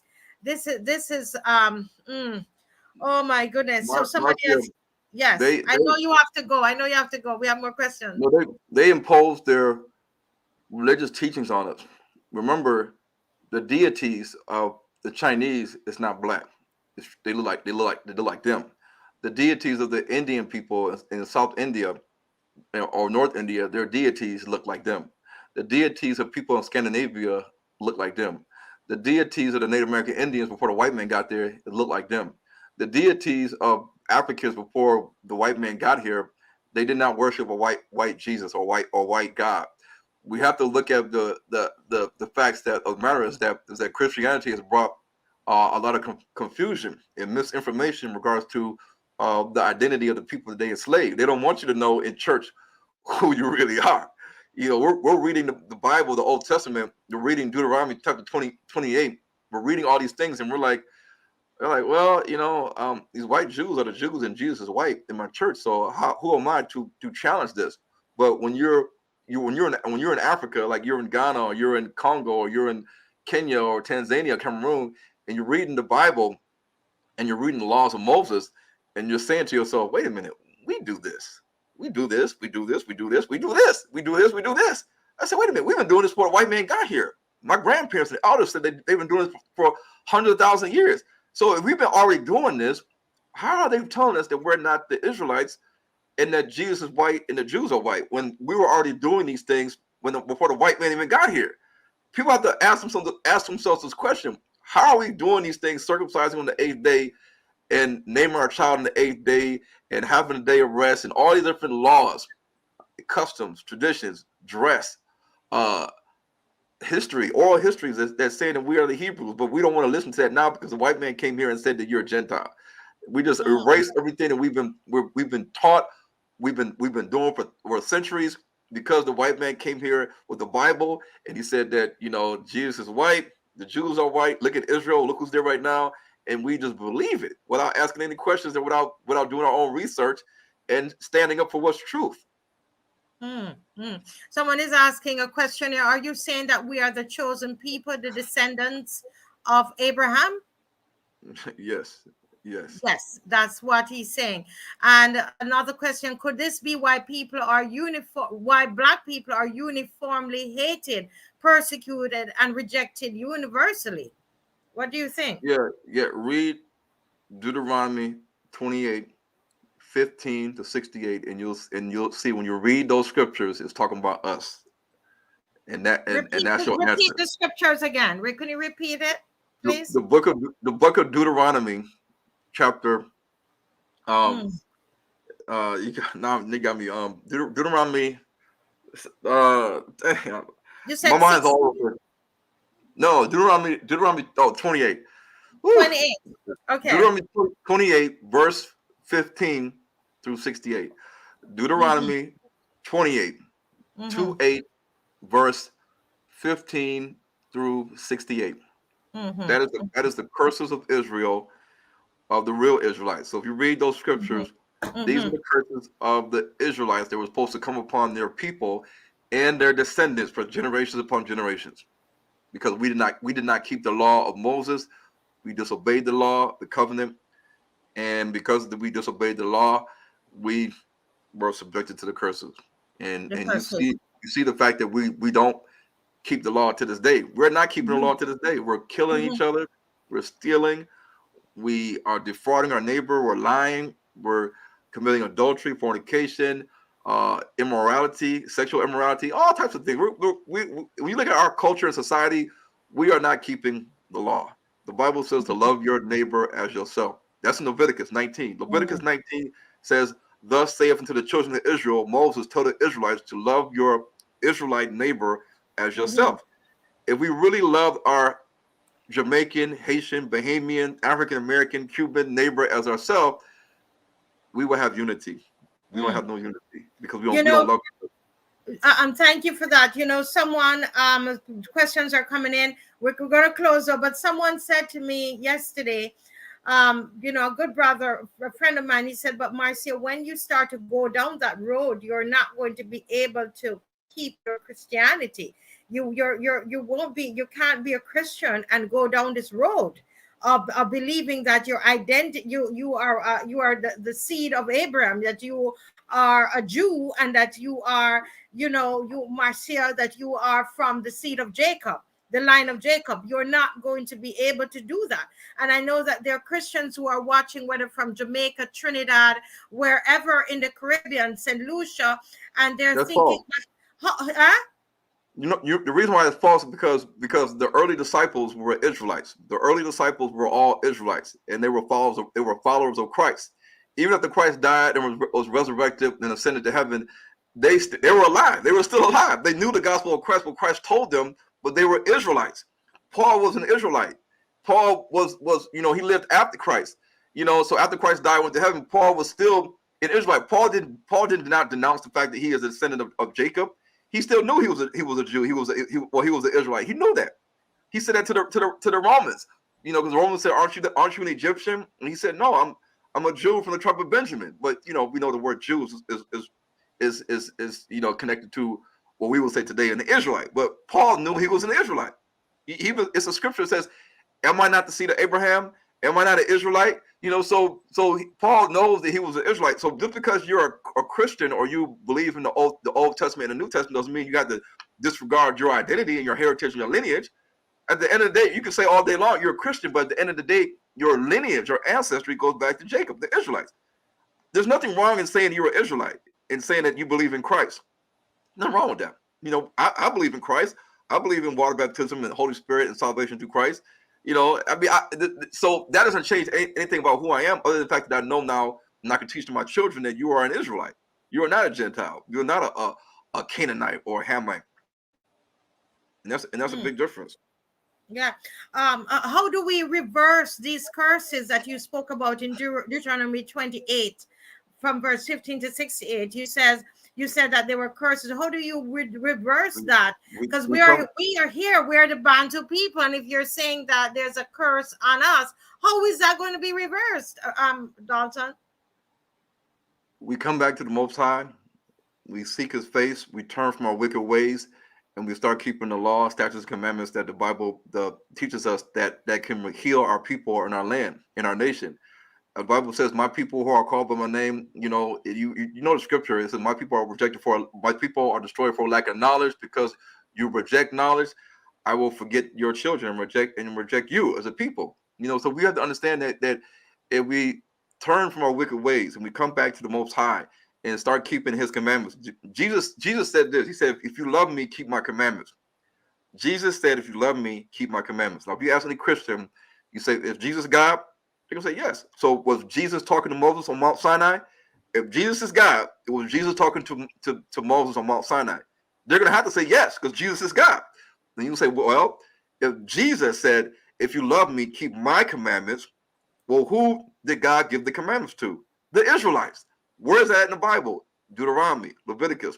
So things like love your neighbor, do not steal, do not murder, do not commit fornication, respect your elders, but keep the Sabbath holy.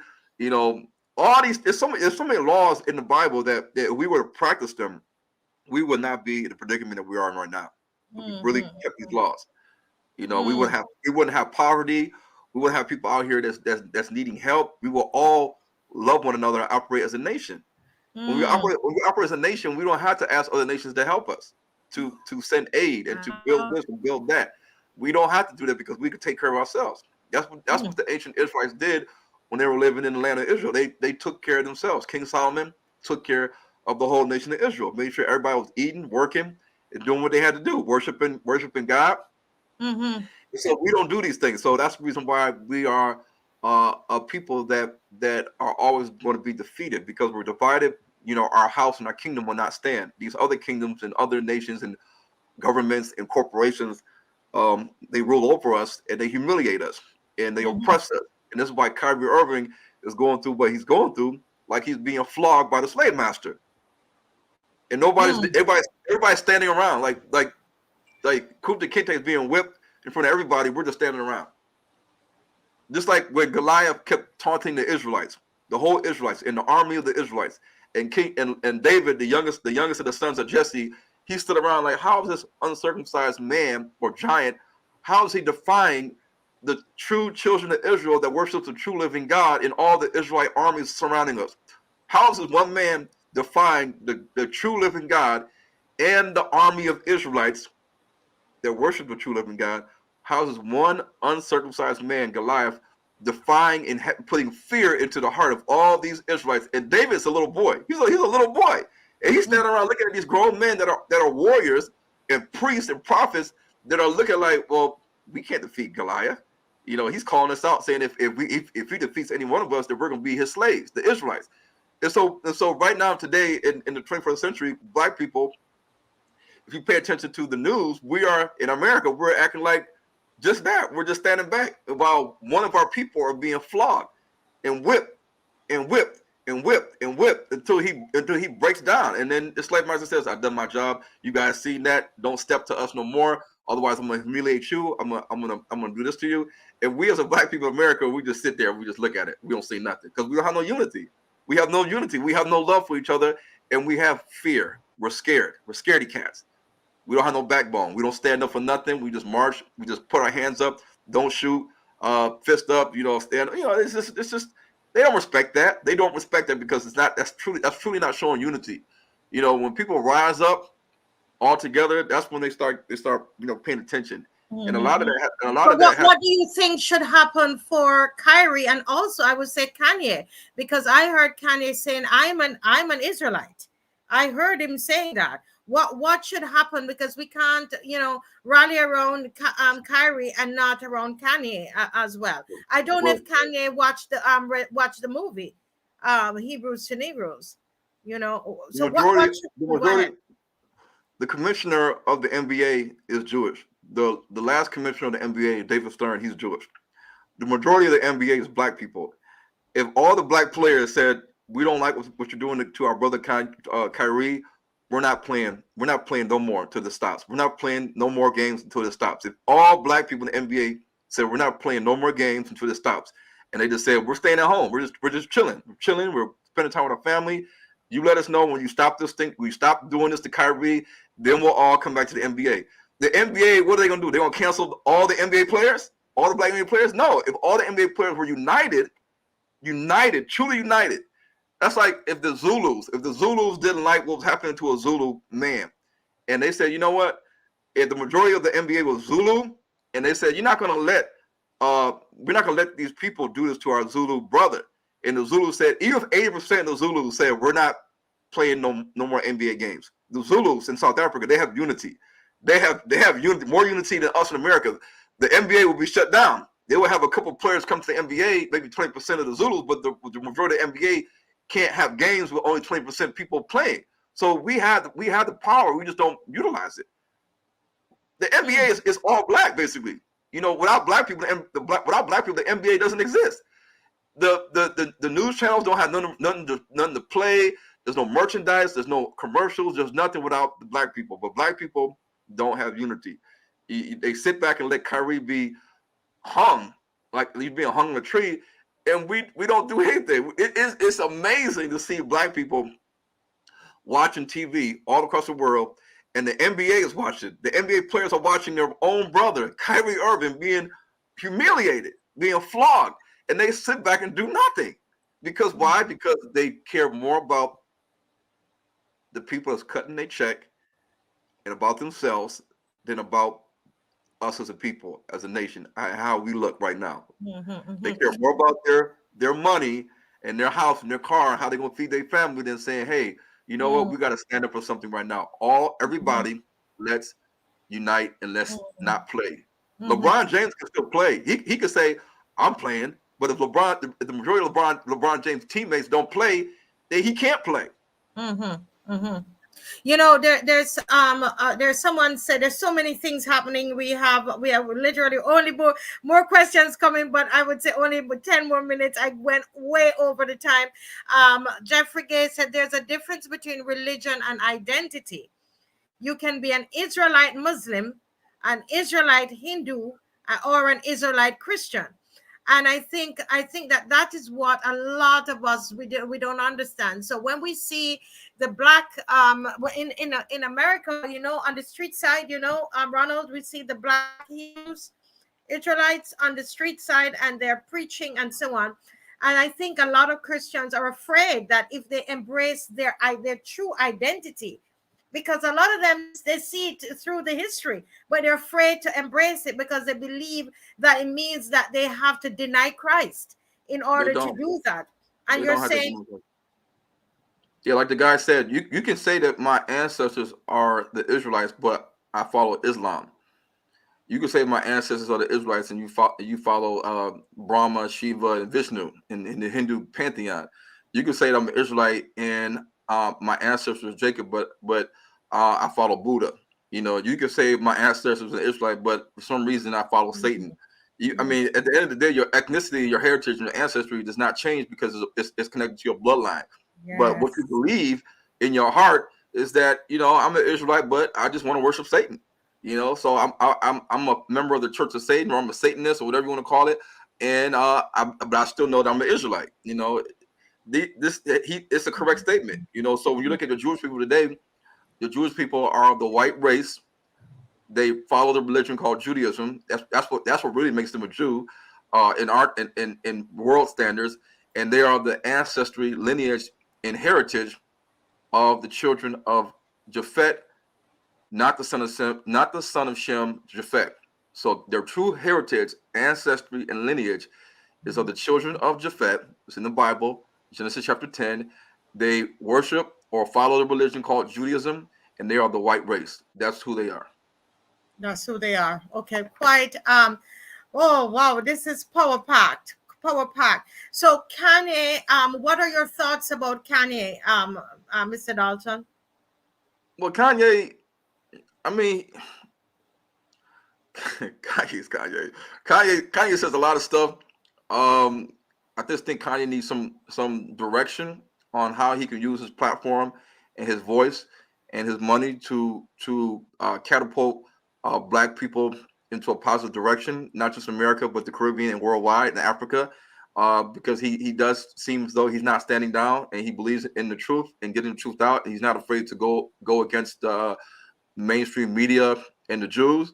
It's just that we Kanye and Kyrie maybe need to sit down with some Israelite elders like myself and to see how we can strategize to make a powerful impact, being in light of what's happening. You got to understand, we have the power to spread this information to the world, to Africa, to America. We can go on a world tour. You can go on a world tour where you go to different states and cities in America, in the Caribbean, in Europe, in South America, in Africa, and you can start screening of the movie Hebrews Legal. You can start having conferences and dialogues and panel discussions about this information and waking up people in different countries, and even people that's in remote villages. They can start to know, hey, Kanye West, KYRIE Irving, Ron Dalton, and some of the Israelites are in town coming on this date and this time, this month to your city, and there's going to be a panel discussion. There's going to be a conference, a webinar. There's going to be a movie screening, blah, blah, blah. And so we can start waking up the people that need to be woken up. We also, with their star power, with their money, Kanye West can build his own movie streaming platform like Netflix, where we can have our own content on there without any content review guidelines that tell us that, oh, you can't talk about the Holocaust, oh, you can't mention the word Jew or Khazaria, you can't say this, you can't say that.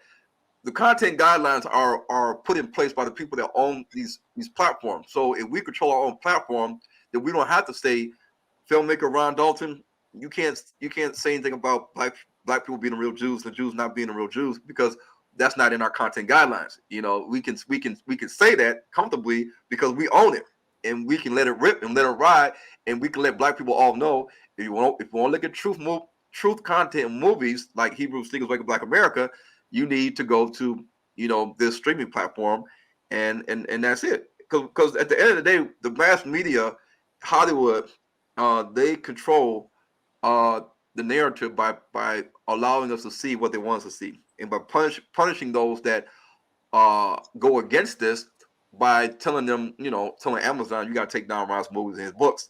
That's how they control the situation and the narrative in America, because they don't want you to know that you're an Israelite and that they're not the Israelites. They want you to keep watching slave movies and gangbanger movies, and movies that are drama filled with Black people committing all the sins that are listed in the Bible. Can I say that is what Kanye was speaking about? You know, that's one of the things that he spoke about when he talked about the Jews, that the kind of entertainment that they are sponsoring, that they are, you know, in terms of record deals and just entertainment and Hollywood.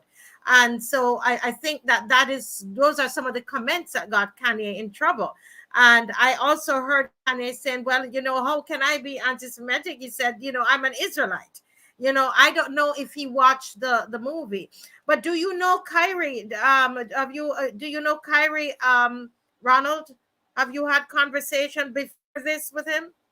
No, I've never talked to KYRIE or Kanye. They don't email me. They don't call me. They don't DM me. They don't contact me at all. None of them. I find that strange. That their publicist or their assistant, nobody from KYRIE or Kanye West group or camp, not camp, but, you know, associates. They don't reach out to me. I mean, I've had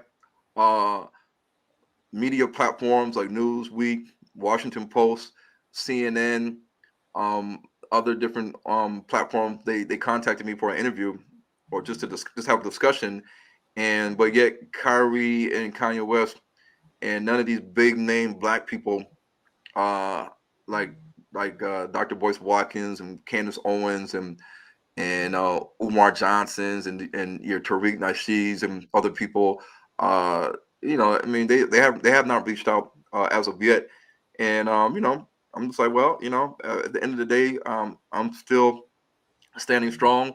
I'm not apologizing, and I'm not backing down. And they could take the movies down on Amazon. They could take the movies down on Vimeo and all the platforms that they have power and control over. But we can continue to, you know, build other platforms where we can stream movies independently without any content restrictions. And that's what I'm working on right now. So if you go to www.thenegronetwork.com, pretty soon, in about a week or so, we'll have information on where you can stream the movie Hebrews to Negroes outside of Amazon and outside of these platforms that control us, and they are under the jurisdiction of the ADL and the Jews, because the ADL and the Jews can report to a platform that this is hate speech, this is anti-Semitism, and they just take it down. It's because they have that right, because they have the content guidelines that are in that platform that they control. So when we create our own platform that does not have to abide by these content guidelines, then we can do whatever we want. So in addition to h2ntv.com, I'm working on another website. It's going to be called Hebrews to Negroes TV.com. Hebrews. Okay, so let me put that. Hebrews to Negroes. So basically how it's spelled out right there, Hebrews to Negroes TV.com is going to be the other website that's coming soon, where you can stream the movie Hebrews to Negroes and other movies without any of these content guidelines that they have on Amazon. Well, Amazon had it, but Amazon approved my movie. It already went through the screening process, so it already was approved by Amazon. So they're in a tough spot because they already approved it through their content screening process. No, it's actually Hebrews with a T-O Negroes. Oh, okay. Yeah, it's not done yet, but we're working on it. Hebrews T-O Negroes TV.com. and so yeah, so that's the thing. Amazon has a problem because they already reviewed the movie, it passed their content guidelines screening process 4 years ago, and if they take it Mhm. down, now they are at risk for having legal action taken against them for them to explain how after 4 years and Ron Dalton passing the content review process, how is it now that you're saying that it's not appropriate for Amazon when they're already past your content review process that took 3 months to do? But the thing is though, isn't it strange that Amazon has not received any kind of penalty, has not been canceled, and Amazon is still showing this movie. You can still purchase the movie on Amazon or watch Yeah. the movie on Amazon. However, Kyrie is being flogged, and you are being flogged because you can't show on Vimeo. But why is it that the powers that be, they aren't touching, what's his name, Jeff Bezos? They're not touching him at all. Why do you think that is? Well, you already know the answer to that. I mean, Amazon's too big to be touched, and you already know the people that are running Amazon and Netflix and Vudu and all these other platforms. It's not black people, and there are people that are part of racial groups or ethnic groups or religions that do have a lot of power in corporate America, in the government, and in the mass media, and in Hollywood, and in these streaming platforms. We have to understand these things. They have a lot of power, and this power is reflected by what's going on right now.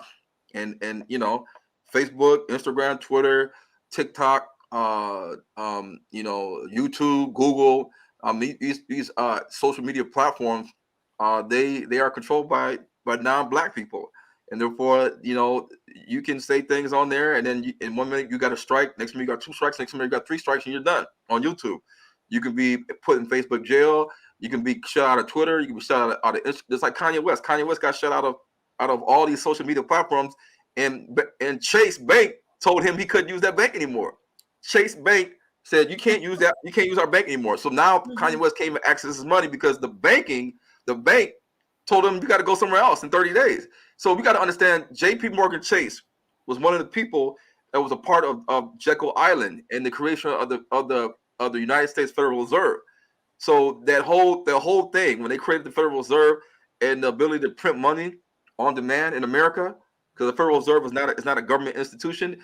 Jekyll Island and the Jekyll Island Club, because they had purchased Jekyll Island before they had the Jekyll Island meeting. So Jekyll Island was a club, and the club consisted of J.P. Morgan Chase, and so J.P. Morgan Chase and his buddies like Warburg, they purchased Jekyll Island so they can have these little secret meetings. They had these meetings, and the meeting that was most detrimental was the creation of the Federal Reserve Bank in 1913. So before that, the United States presidents like Andrew Jackson was trying not to let the Jews have complete control over the government and the banking system. That's why they tried to assassinate Andrew Jackson. But when you create banking crises and you create the Panic of 1907, which led to the creation of the Federal Reserve Bank, United States of America, you see these are the things that are happening behind the scenes in the American government. There's all types of levels of extortion, which include bribery, and blackmail. So when you look at extortion, you got to talk about blackmail and bribery. So a lot of times, in terms of the government and the political systems and the banking systems, people have had their lives taken away, like JFK, what's the name? Abraham Lincoln. They were assassinated. Andrew Jackson they tried to kill him. So when somebody goes against the narrative, whether it's the president of Haiti, the president of Uganda, the president of Madagascar, or whatever, or even Patrice Lumumba, he became the president of Congo, and somebody didn't like that, so they got rid of him. So we got to understand that there are powerful people throughout the whole world that are trying to continue their agenda, their goals, their visions. And if you're stepping away, then they're gonna try to handle you. And we as a people, black people, we don't realize the power that we have. And so, Yes. Kanye West, Kyrie, everybody's talking about it on TV and media, but nobody black rich, poor, famous, or not famous. They're not saying, let's all come together. Let's all build Kanye up, Kyrie up. Ron Dalton, he don't have as much money as Kyrie and Kanye West. He's being attacked. They're trying to take down his livelihood on Amazon, his books. They want to take down my books and my movie. They want to take down my books and my movie. So if they take down my books and my movie, the royalty checks from Amazon stop coming. Meanwhile, I got a family to feed. I got 8 kids and a wife I got to take care of, and they just took down my book royalties and my DVD royalties, and they're trying to attack any other platform that has H2N stuff on it, like H2N TV. So they're trying to financially destroy Kanye. They're trying to financially destroy Kyrie. They're trying to financially destroy Ron Dalton, even though I don't have millions of dollars like these guys do. They might have investments, businesses. They might have money in offshore accounts, but Ron Dalton doesn't have that. I'm just a regular guy. But we don't see the black community saying we're going to all start donating to Ron Dalton. We're going to start lifting him up in terms of finances. How do we cash out Ron? How do we PayPal Ron? How do we Zelle Ron? How do we support this guy? You can't just say our prayers are with you, Ron Dalton. Keep up the good work. Stand strong. We with you. We're standing by your side. Everybody can say this all the time, but imagine if you got millions of people following me, watching what I'm saying. They're giving me claps and thumbs up and high fives. But all these people, they got $5 in the bank account. They got $10 in the bank account. They got $20 in the bank account. If I say on YouTube, promote, support, donate, they're trying to financially destroy me, like Kanye and Kyrie. Can you support a brother? They're gonna say, well, Ron Dalton, you should got a lot of money from Amazon. Well, nobody knows my pockets. Nobody knows how many people have rented the movie on Amazon. They might think 100 million people rented the movie already. That's not the case. They may say 1 million people rented your movie. How do they know that? I mean, I can have 200,000 views on a YouTube video, and I can say subscribe to H2N TV. I can say donate to my Cash App. When I look at my bank account or I look at my email, do I see 200,000 people subscribe to H2N TV? No. So we have to understand, just because you have 100,000 views, 200,000 views, and I'm on the video and subscribe to H2N TV. 200,000 people have seen that video. Do you think I got at least 50,000 people to subscribe to H2N TV overnight? No. If I said donate to Cash App Hebrews to Negroes on that video that has 200,000 views, do you think that at least 50,000 people are going to donate $5 or $10 to Ron Dalton? The answer is no. Because black people, we just look, we observe, we give the thumbs up, we clap, we say, I like this video. But then we don't do it. We don't have any action. No action at all. No action. We say we support our leaders, we support Kyrie, we support Kanye West, we support Ron Dalton, but people, actions speak louder than words. Correct. So say for instance, the Jews and the ADL takes down everything, Amazon, Vimeo, H2N TV, and I'm sitting here and I can't pay my rent, I can't feed my kids, I can't do anything. Are the black community going to say, let's all donate to Ron so we can make sure he's okay, so he can continue to do what he's doing? They're gonna say, well, Ron, what's the next movie coming out? I can't make the movie because I'm broke. Correct. Ron, can I come join your team? What team? I'm broke. They destroyed my finances. So people from the Caribbean who are watching and they want to stay in touch with you, what number do I give them, or a number and they reach you, or do you want me to give my email? My email is Hebrews to Negroes, TONEGROES @yahoo.com. Okay, so Hebrews to Negroes @yahoo.com. @yahoo.com. Yeah. So I'm going to put that up, guys. Hebrews to Negroes @yahoo.com. Yes. Okay. So all right. Thank you so much, Ronald Dalton. Thank you so much. And I know we have some work to do here in the Caribbean, right? We have some work to do here in the Caribbean. And I think, the time is coming.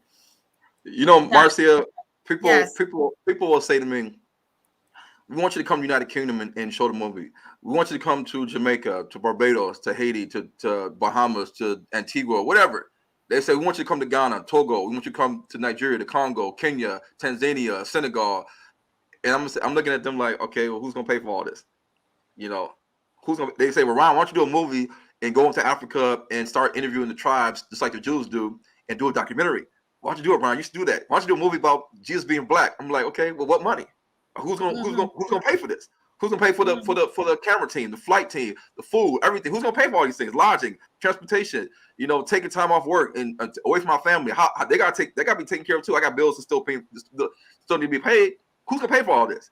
And people have no answers.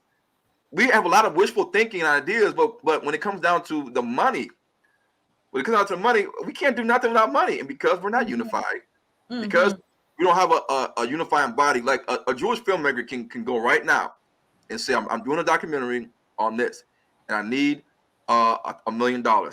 And within like a month, he can have $500,000 raised by different Jewish organizations and people across the world. Because he put out a call that I'm a filmmaker, living in Israel. I want to fly to Europe. I want to fly to Africa. I want to fly here and do a documentary. And this is what I need.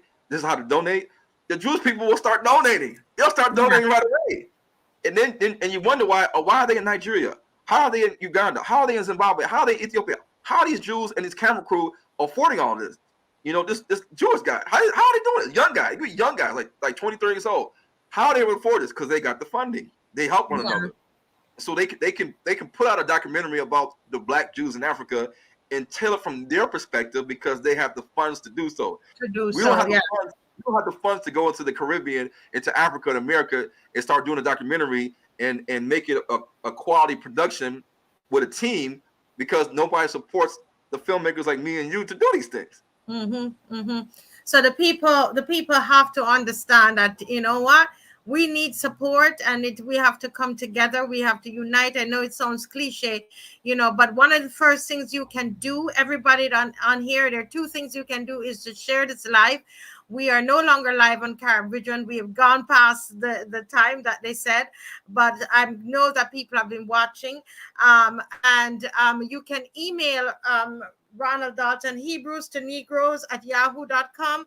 And importantly, share this because the truth needs to come out. The film does not promote anti-Semitism. It does not.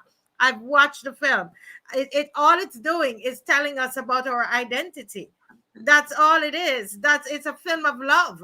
And that's anti-Semitic in America to tell your to tell us about our identity. That's all that it is. And it's not denying the Holocaust as people are saying. It's not true. It's a complete lie. It's not doing those things.